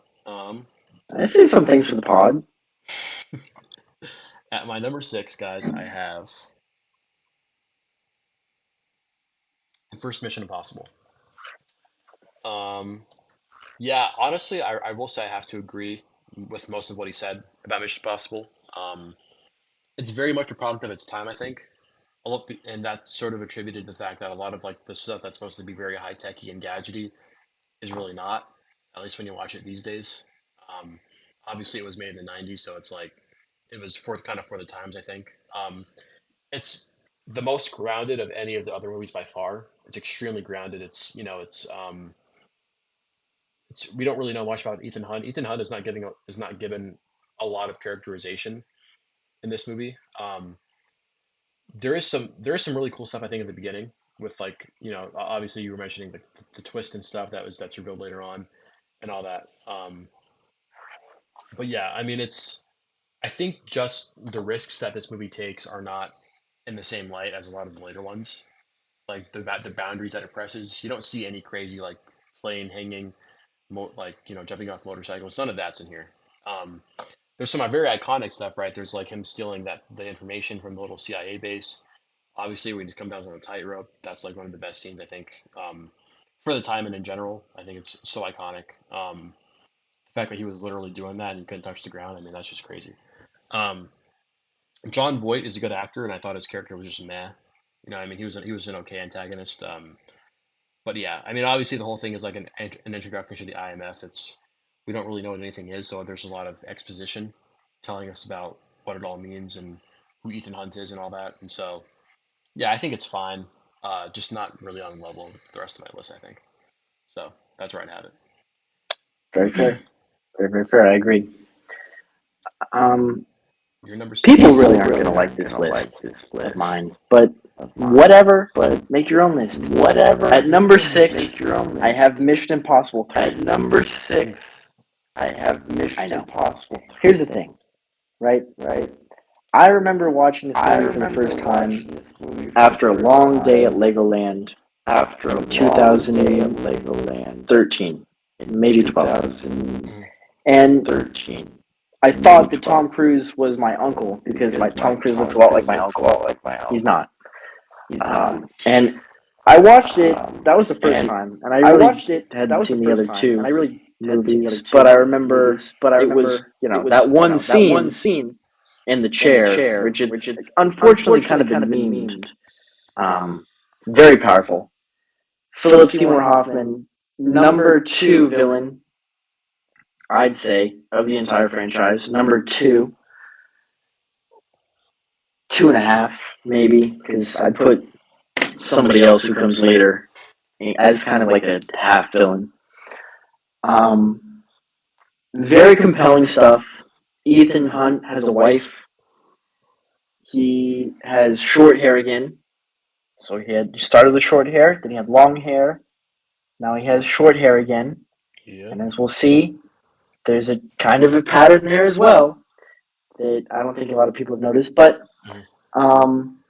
yeah, so I have that there. I get that people oftentimes say this is the best one or one of their favorites, and I completely understand that, and I can see why you would say that. But for me, again, there are just better movies than that. So at number 6, Mission Impossible 3. R.I.P. Philip Seymour Hoffman. No. R.I.P. Man, seriously, one of the greatest actors ever. I think One of the greats. people forget that he's in this franchise, and it's unfortunate because it's hard to rank his performances. He has so many great ones out there, but even if you would consider this in his lower work, it's still just that good. I mean, he's always just been that kind of actor, obviously. So yeah, I mean, I'm a big fan of Mission Impossible 3. I forget where it is in my ranking, but let me see.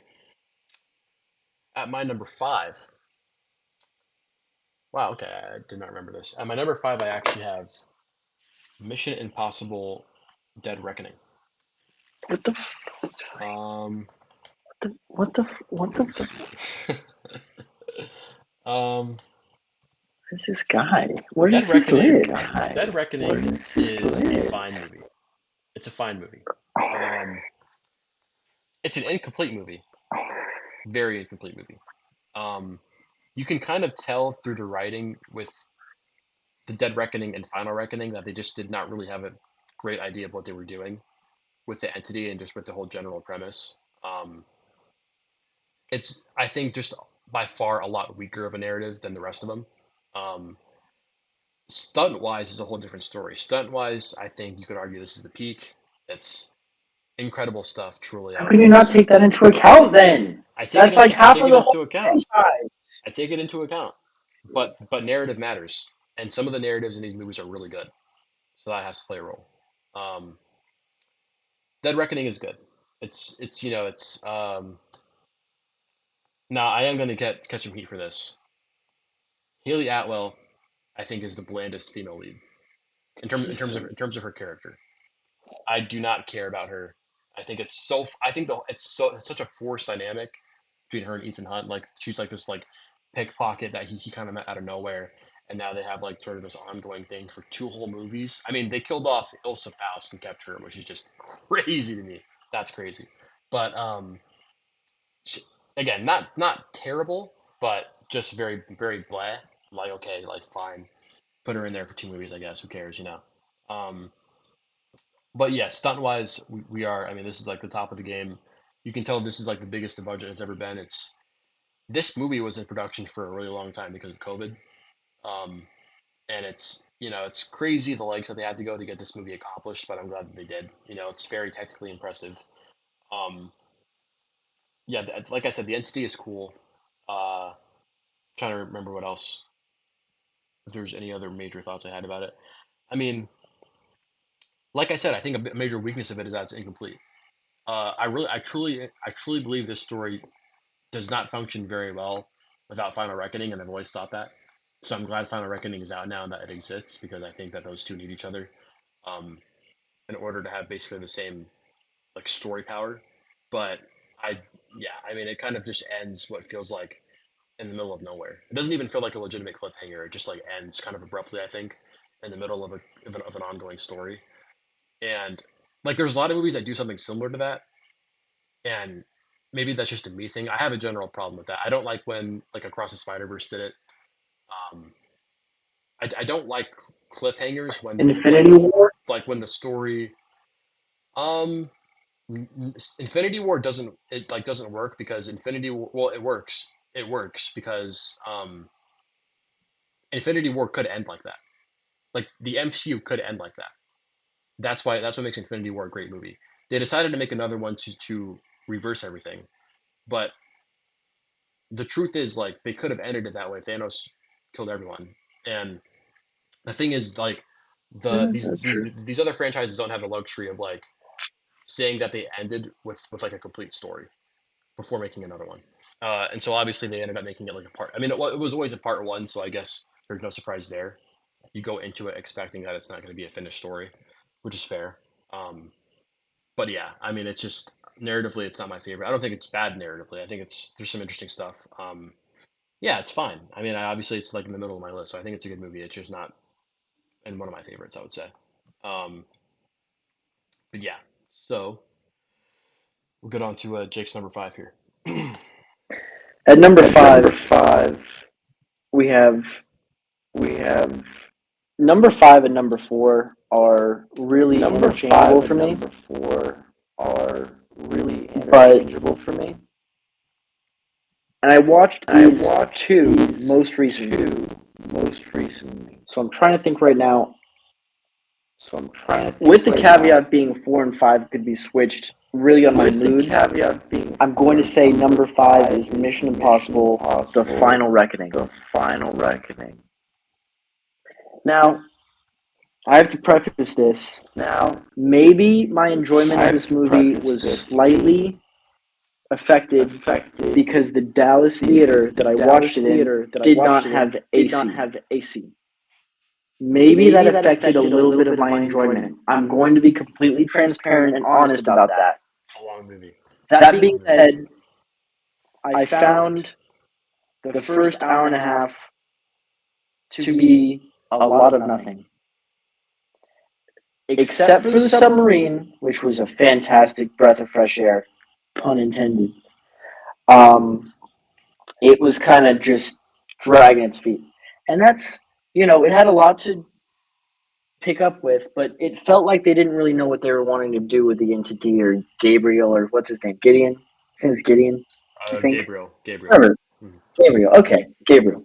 They didn't really know what they were doing with that guy or the entity, and they kind of had to do whatever they could to end up on 2 biplanes above South Africa, which that scene is something else.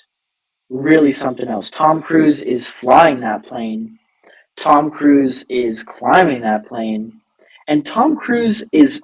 I saw Christopher McQuarrie talking about this, where he was like, in that scene, Tom Cruise was flying the plane like in a way where it would get the best lighting.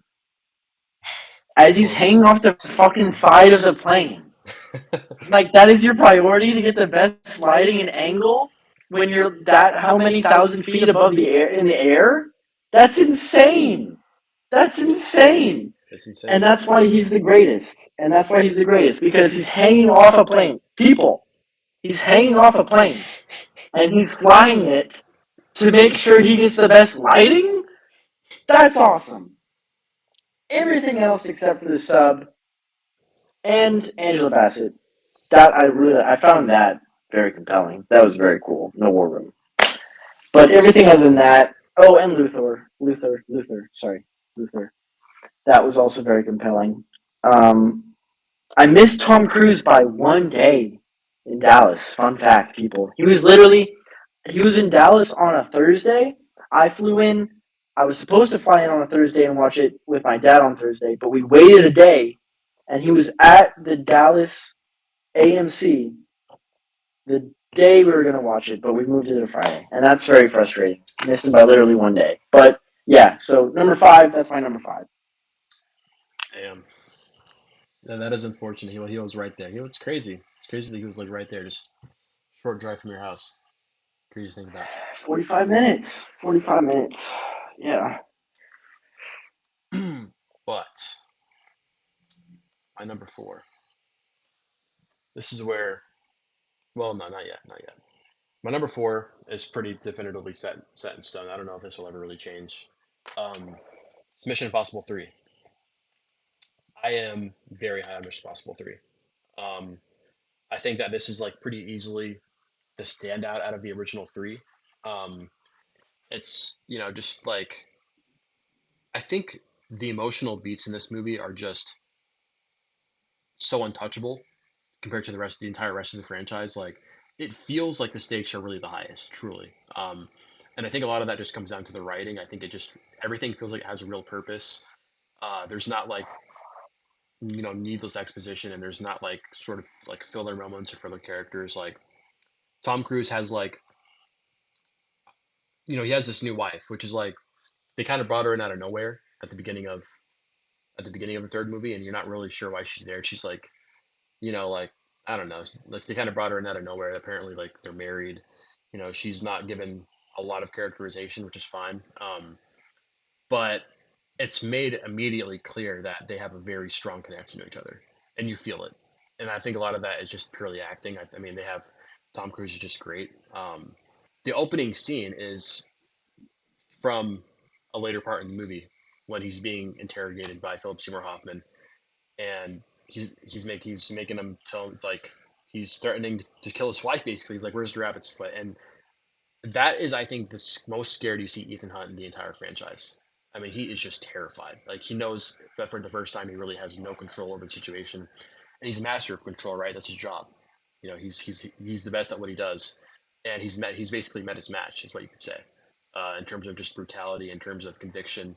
This is a guy who refuses to be beat, meaning Ethan Hunt, who can't be beat.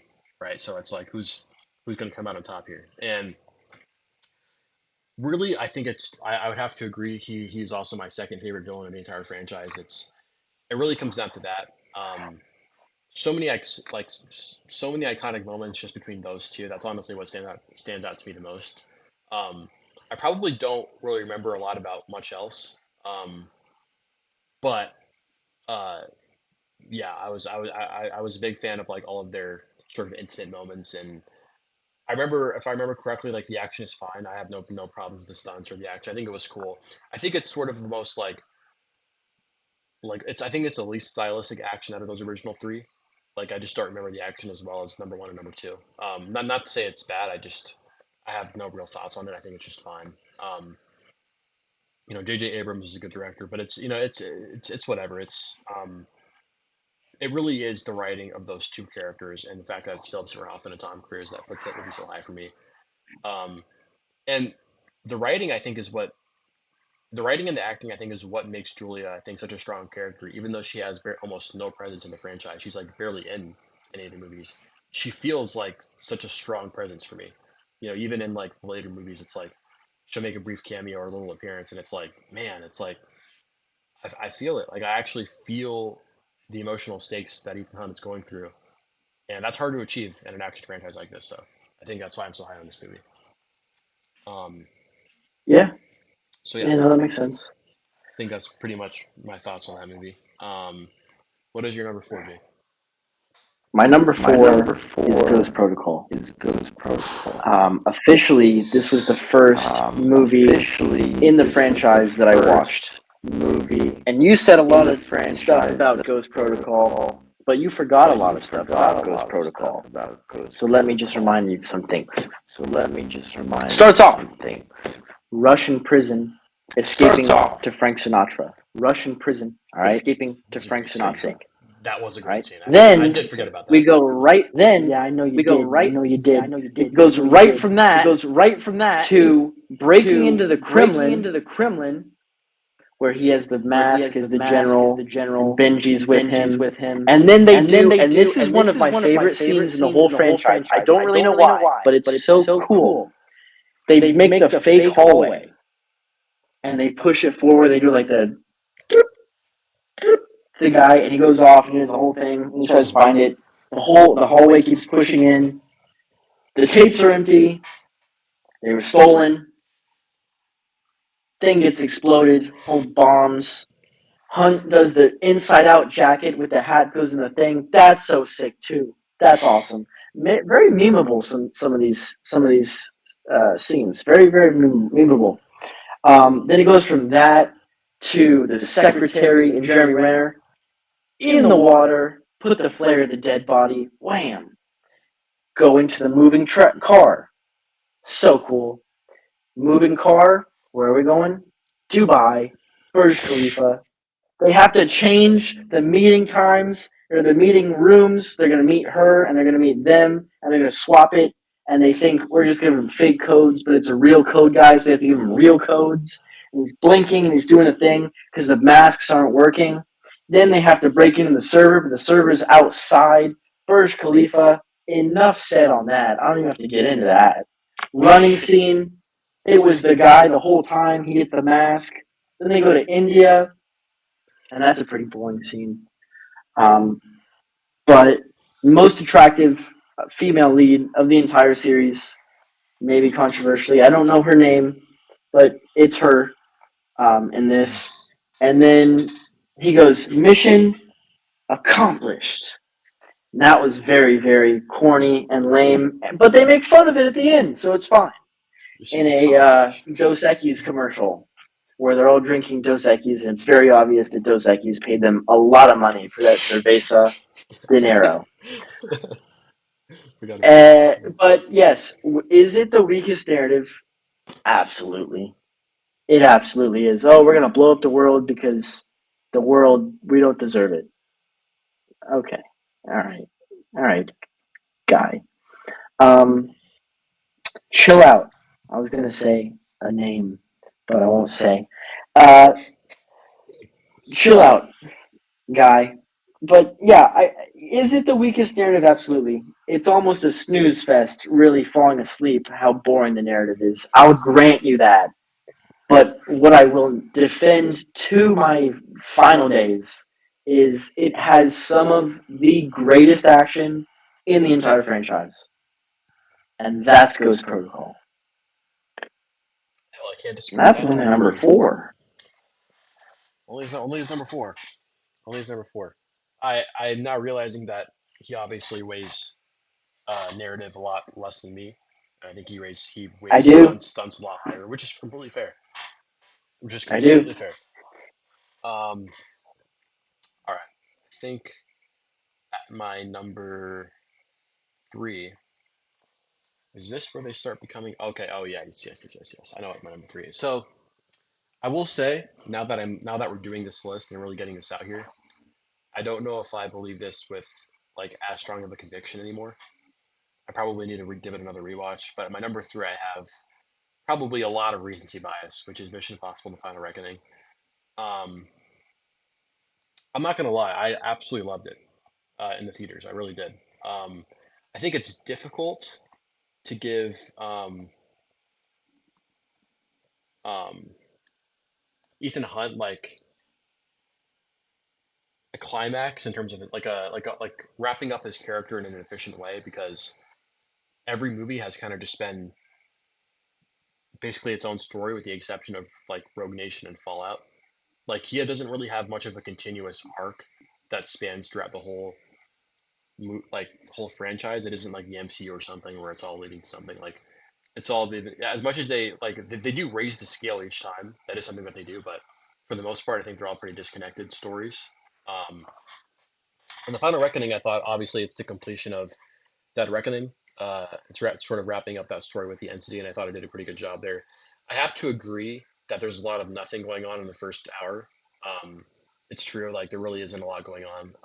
It's mostly montage to sort of like remember how far we've come over these past what is it 25 years or something like that. Um, and yeah, it's it's 30. 30 1990 yeah 1996 30. It's it's really insane. How far we've come. And for me, I think that's what made it permissible. I think some part of me just wanted to have a lot of nostalgic feelings in the theater. And so when I saw that, I was like, yes, show me clips from all these movies. I love it. I love living through all of it again. Luther made me emotional. His character's send off I thought was very beautiful and sort of like his little voiceover at the end and the final message that he left him and stuff. Obviously, I think it has some of the craziest sequences in the entire franchise, and that's really saying a lot. The submarine thing is just absolutely insane.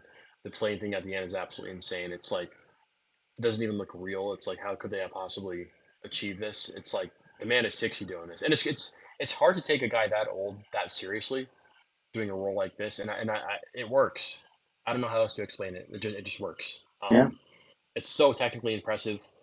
Is the narrative the strongest? No, it's not.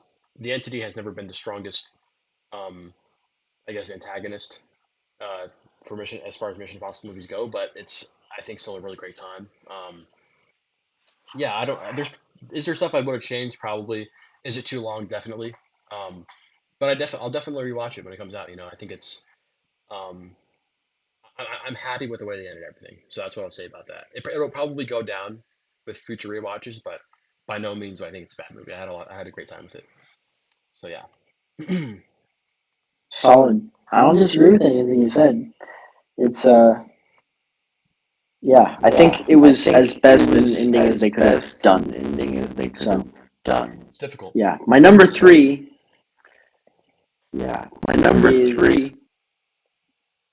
is the only thing that makes me want to put it number two and not number three is the opera scene. Mm. But I'm gonna put it number three, Rogue Nation. This is where we get into some of the greatest action movies of all time, in my opinion. This is really where it becomes its own thing. Rogue Nation has one of the greatest villain, the best villain in the whole franchise. The best villain. It has the introduction of a one Ilsa Faust, right? Yep, Ilsa Faust. Yes, Mhm. yes. Played by Ilsa Ferguson. Faust, Rebecca Ferguson is introduced in this film. We have just him hanging off a plane, which at the time that was insane. But looking back, now it's like he upped it times a billion. It's true. So It's true. It's true. it made headlines, and he did interviews hanging off a plane that was being piloted by other people strapped to the plane, and that was the most insane thing he did in the whole movie. He's flying the plane on the side of the plane. Anyway, Tom Cruise is awesome. Rogue Nation is great. Motorcycle is very cool. Ilsa Faust, everyone's back. Jeremy Renner returns. In general, I think it's just a very solid action movie, and yeah, it's one of the best. I don't have much to say about it. I think it's very well done. Fair enough. Rogue Nation is, of course, an incredible movie. Um, I love it to death. It is actually my number two. It is my number two. I am a huge, huge, huge fan of Rogue Nation. Um, I would agree that we are now getting into sort of just all timers, just some of the greatest action movies ever. It is completely true. I hadn't really thought about that. That like that plane sequence kind of pales in comparison to what we got now with Final Reckoning. Um, but that being said, though, yes, for the time it was so impressive. I don't know if anyone's everyone should watch this interview if they haven't watched the interview. For any fans of Kevin McCarthy on TikTok, he does a lot of interviews with celebrities in Hollywood, and he gave an interview to Tom Cruise during the time of Rogue Nation, about how they pulled off that scene. And as you guys know, they don't use CGI. They don't use those things in Mission Impossible movies. It is all real. Everything you're seeing is really filmed that way. And Tom Cruise gave like a long-winded explanation of how they achieved that scene. There's so many things they had to do. They had to get like permission. He had to like wear special lenses in his eyes so that he wouldn't get blinded. He had to make sure that like it was safe, that they went at a proper time, so that weather wouldn't interfere, that like birds wouldn't hit him and stuff like that. It's crazy. It's crazy the stuff that they have to do to get these scenes to happen, but they always pay off. And it's just really incredible stuff. Obviously, Ilsa Faust, I think, is the most. I think she's my favorite introduction in the entire franchise. I think she's so electric on screen. Her dynamic with Ethan Hunt, I think, is my favorite. I think they have the most chemistry by far. Honestly, I don't really even think it's close. Um, she is. It was very interesting to make her like an assassin herself. I thought that was a very great choice, and they sort of have almost like a little Batman and Robin thing going on, because Ethan Hunt is more or less on the side of the law and on the side of justice, and Elsa Faust is sort of an assassin for hire, but she kind of does the right thing sometimes. It helps Ethan Hunt, and they sort of have like this can't be together dynamic going on, but they do care about each other at the end of the day. Also, I should mention this. It's probably a big reason why I think that Dead Reckoning went as low as it did. So stupid the way they killed her off. Was very upset by it. Just thought it was completely unnecessary. You should have kept her in the entire franchise. I think she deserved that. But yeah, I mean, some of the most iconic scenes with her in this movie, like the stuff with the opera, the opera, and her like her like long little rifle thing was so cool. And it's like when we're first seeing her, and it's like there's just so many cool moments. In this movie, I'm looking at my screenshots right now. It is the best villain, like Jake said, in the entire franchise. Not really by far, because I do love Philip Seymour Hoffman, but this villain. Let me make sure I'm remembering his name. Um, I guess he's just Lane. Yeah, yeah. His name's Lane, and he's short. He's the leader of the syndicate, which I thought was a very interesting concept. I think they are the most interesting. Uh, like they're just like a terrorist organization, and I just find them extremely compelling throughout this entire franchise. And Tom Cruise, or yeah, Ethan Hunt is sort of operating outside of the law in this movie, if I remember correctly, or is that yeah, like a little bit out of the law, because he's like sort of trying to Rogue. go. Yeah, exactly, rogue. So he's trying to go about his own way to sort of take them down. And yeah, Lane is incredible. I mean, he's good enough to make it to last two movies, which I think is impressive. And yeah, I'm a huge fan of this movie. It's almost my number one, honestly. Probably need to rewatch it because it might go even higher. But yes, love Rogue Nation. Very, very good. It's very good. What is your second favorite mission? My second favorite Mission Impossible movie is Dead Reckoning. Is It from the very start. It's just so cool. It just keeps going and upping how cool it is. The narrative is awesome for you narrative fans. The narrative is awesome for you narrative fans. But the stunts and the action sequences are just it doesn't stop. It doesn't stop. It starts with the submarine essentially killing itself, and then it goes to the meeting, and then no, is the meeting before or after? No, it goes to the airport. Yes, it goes to the airport, and that was such a stressful scene. And the bomb is talking to Benji. What? And then they defuse it, and we have Haley Atwell. I'll defend Haley Atwell. Fantastic. I don't care. So awesome. She's the best. Shout out Captain America. But you have that whole thing, and Tom Cruise has his short hair back again, by the way.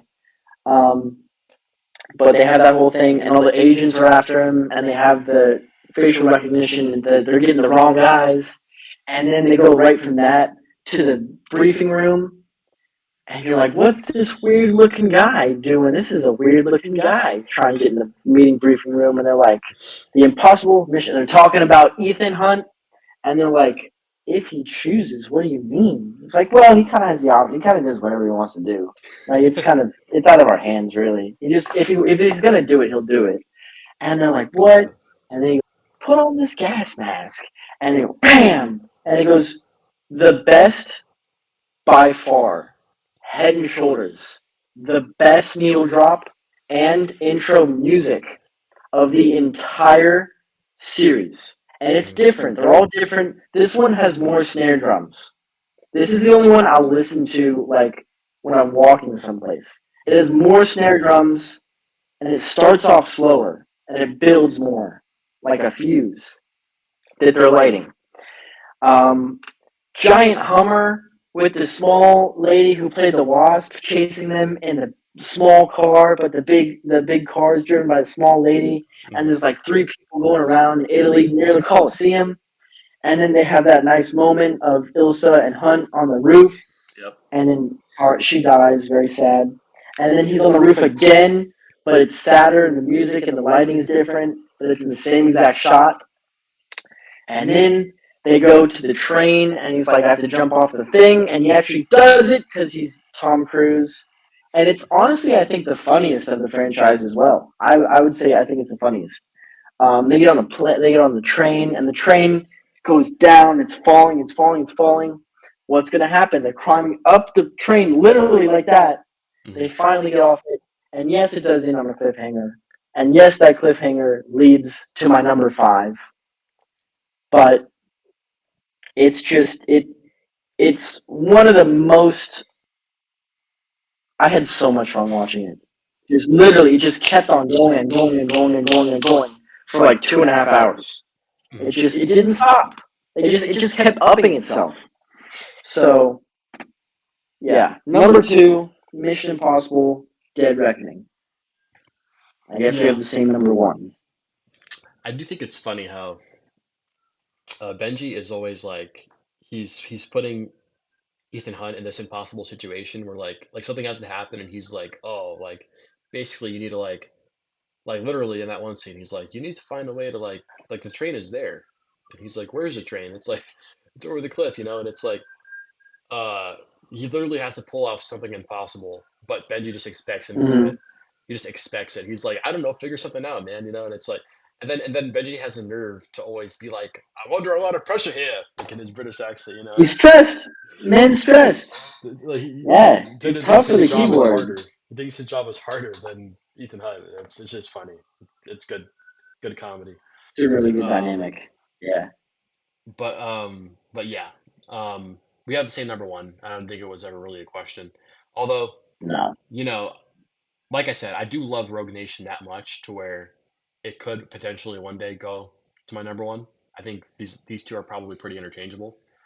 Um, but on my number 1, I have Mission Impossible Fallout. Yeah, honestly, just like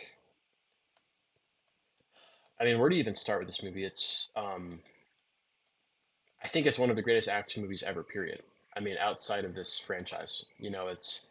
It's so special to see on screen. It's like it is just a perfect blend of narrative and stunt. I think it's what everything that a Mission Impossible movie strives to be and sets out to be. Um, so technically impressive. It's like, Tom Cruise is starting to finally like a little bit older here, but like not too old to where like like you could conceive that he could take Henry Cavill in a fight, and so that I think plays a big role into into that movie. Probably I wouldn't buy it as much if Final Reckoning Tom Cruise is fighting Henry Cavill, but whatever, that the jury's still out on that. Um, yeah, I mean it's like obviously it's we're continuing with the Syndicate and sort of what's going to happen with Lane and stuff. They're if I remember correctly, they're trying to bomb the world. Is that what's happening? Or there's going to be a bunch of bombs set up. Yes. Okay. Yes. Um, Fallout. Mhm. yes. So it's like there's literally like it's one of those like thing time like one of those deactivate the bomb, like do it in time kind of thing. And it's like obviously it becomes almost impossible. They have to go to this really obsolete site, and there's these crazy helicopter sequences, which I think are honestly not talked about enough. I think as far as this franchise goes, like those helicopter scenes are insane. I genuinely get scared looking at them when he's like falling off the rope and like landing on the thing that's being carried. I'm like, okay, please tell me he's like strapped up in some way. It's like, oh.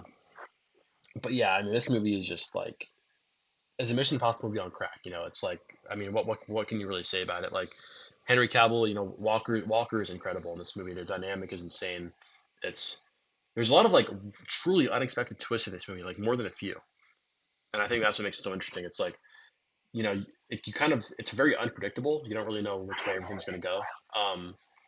Their showdown, I think that their showdown at the end is the best showdown, best boss confrontation in the entire franchise.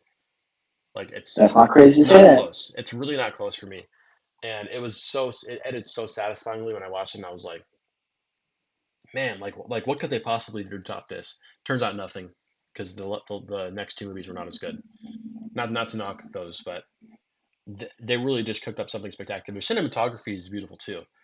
Like sort of like the use of the color red and the illumination of like their suits when they're in the plane and stuff. And some of those skydiving scenes are just incredible to see. It's shot so well, and the scale feels so big, but like it's used with a purpose. Like it doesn't feel big for no reason. Like it works in accordance with the story perfectly, I think, and that's what really makes it work. Um, there's just yeah, I need to rewatch the entire series because it has been some time, but I really doubt that this will change. I think this is a special movie, and I think that's probably the most cult take out there as far as Mission Impossible goes. So yeah, I think I said what I need to say about it. No other notes, but yeah. I don't really think I could say anything. I don't think I could add anything more to what you said. Like you said, it's a Mission Impossible movie on tracks. It's not only the best Mission Impossible movie, but it's one of the greatest action movies of all time. Period. That scene where they're jumping out of the plane from like the atmospheric jump or whatever it's called, crazy. And the fact that they did that so many times too, nuts. Yeah, Walker, great. Yeah, I'd say half villain. So I think it's probably Lane and then Walker, but he's kind of not really, and then Philip Seymour Hoffman. But yeah, Fallout. I think the big things, and also they had that assassin introduction. Not assassin, the arms dealer lady, Vanessa Kirby. Yeah. She was introduced in Fallout as well. She was. Vanessa Kirby, great, and she was in Dead Reckoning, but not Final Reckoning, unfortunately. Yeah, I forgot about her. The wife comes back Mhm. briefly. That was very unexpected. Big surprise there. Mhm. But yeah, very, very good. One of the most dangerous stunts ever done in the whole franchise was done in this movie, where Alec Baldwin points a gun at Henry Cavill. Very dangerous. Okay. Very dangerous, guys. Should not try that in real life. Don't do that in real life. Some people need to know. Um, Some people need to know. Be responsible, and yes, on set, be God's be sakes, responsible. keep the damn safety on. Keep the safety on the gun. And if you encounter Alec Baldwin on a film set and he's pointing a gun around, maybe don't go near that situation. That's That just anyway. Just an idea. Yeah. Just an So idea.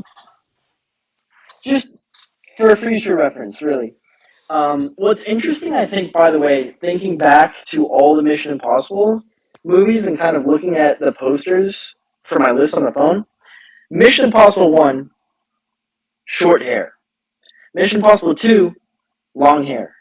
Mission Impossible 3, short hair. Ghost Protocol, long hair. Rogue Nation, oh, Rogue Nation comes after Ghost Protocol. Oh, it ruined that. Dang it. Rogue Nation is kind of long hair, but not that long hair. So we'll count that. Final Reckoning, no, Dead Reckoning, short hair. No, Fallout, short hair. Alright, I ruined it. Never mind. I thought I was on to something else. Mission Never Impossible mind. short hair. Mission Impossible 2 long hair. Mission Impossible 3 short hair. Mission Impossible Ghost Protocol long hair. Mission Impossible Rogue Nation long hair. Right? Long, we can say shorter. It's not that long. It's in the middle, isn't it? Yeah, it's like kind of Yeah. medium flowy a little bit. Medium flowy. We'll call it that, medium flowy. But yeah. Mission Impossible. So maybe, and then Fallout is short hair, and then Dead Reckoning, short hair, and then Final Reckoning is long hair. Never mind. I thought I was on to something there. Almost. Sorry. Almost. No, it's true. Yeah, I feel that. They almost had a pattern, and then they switched up a little bit. But yeah. It's there we have it. That is our official ranking. I'll run through it one more time just for a quick recap. For Jake, we have from worst to best: Mission Impossible, Mission Impossible 2, Mission Impossible 3, Mission Impossible: The Final Reckoning, Mission Impossible: Ghost Protocol, Mission Impossible Rogue Nation, Mission Impossible: Dead Reckoning, and what he believes is his favorite, Mission Impossible: Fallout. And for my list, I have Mission Impossible 2 at last, and then I have Mission Impossible: Ghost Protocol, Mission Impossible: Dead Reckoning, Mission Impossible 3, Mission Impossible: The Final Reckoning, Mission Impossible: Rogue Nation, and my favorite is also Mission Impossible: Fallout. So yes, we are big fans of Mission Impossible, and excellent. If you have not seen it, what are you doing? If you like action, if you're interested in action, what are you doing? Get on that. What are you doing? You know. What are you doing? So yeah, get on there, ASAP, guys. Come on. ASAP. Seriously, it's not a joke. It's not a joke at all. But yeah. So just a quick recap. We talked about what we watched. Did a little introduction to the podcast. What else did we do? We talked about Another Round, which we believe is sort of, it's known, but I think still niche to a lot of people. Especially if you're not really attuned with foreign film that much, might be a good opportunity to sort of dip your toes into some unfamiliar territory. Great performance, great director. Yes. Please check it out. It's not pretentious at all. It's a really interesting movie. I think everyone would enjoy it. So please watch it if you can. It gives you a lot to think about. Yeah, I mean, and then we talked. Obviously, we have Bloodlines and Final Reckoning that came out recently in theaters. So ran through our little rankings of Final Destination and Mission Impossible. Talked about what they mean to us. More so Mission Impossible, but Final Reckoning is still a fun time. Final Destination is still a fun time. So wanted to touch that a little bit. Yeah, do you have any final thoughts, Jake? You want to share? If you were offended by my Alec Baldwin joke, I'm not sorry.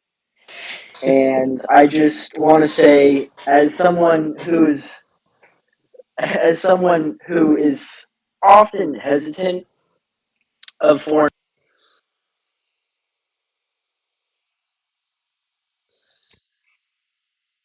You're muted.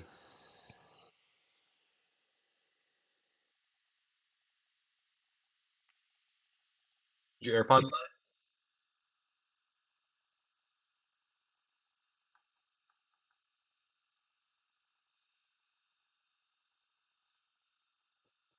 I can't hear you. Can't hear you.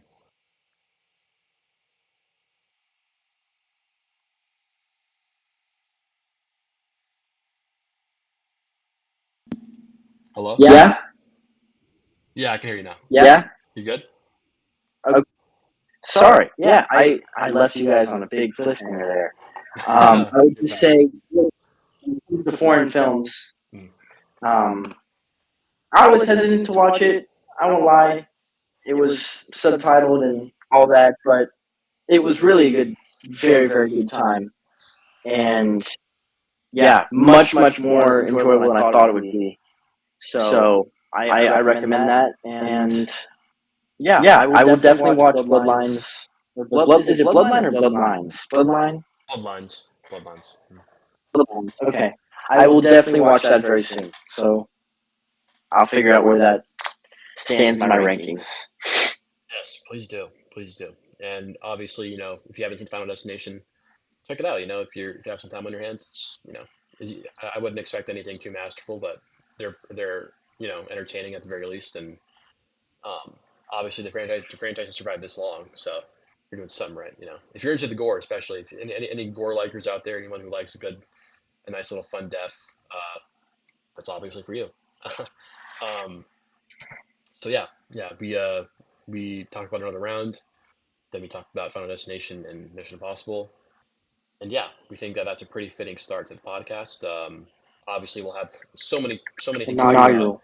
so many things to talk about with future episodes. But yeah, obviously, if you have suggestions, if there's something you want covered, if there's something you want us to look into or talk about, please comment it down below. If you like it, we really appreciate any support that you'd like to provide us. Like and subscribe, all that. As you can see here, I've already mentioned this before, but we have our TikToks and our Letterboxd linked. We post on both of those quite frequently, so please give those a follow. We're both trying to get, where is it right here? We're both trying to get, bigger platforms. That way, the idea is we can sort of bring in followers from one to the other and have it sort of work in coercion a little bit. Coordination, not coercion, coordination. But yeah, we are very excited. That's just not that word. We're not coercing you. We're not coercing you. Yes. It's collaboration. Yes. Do this by your own free will. No coercion here. But Yeah. yes. With that being said, movie fans, thank you so much if you made it this far. If not, I understand. This actually went a lot longer than I think either of us thought it would, but we're not complaining. I know it was a great conversation. We have a lot to say. We have a lot to say. We covered a good amount of stuff. I think we have a nice little respectable good first episode here. So yeah, well, like I said, we'll cover more stuff in the future. But in the meantime, please subscribe. We'll hopefully have a new episode out not super long from now. So please stay tuned. But this was great. It was great to start this, and I'm very excited. This has been the Off-Screen View. This has been the Off-Screen View. Have a good one, guys.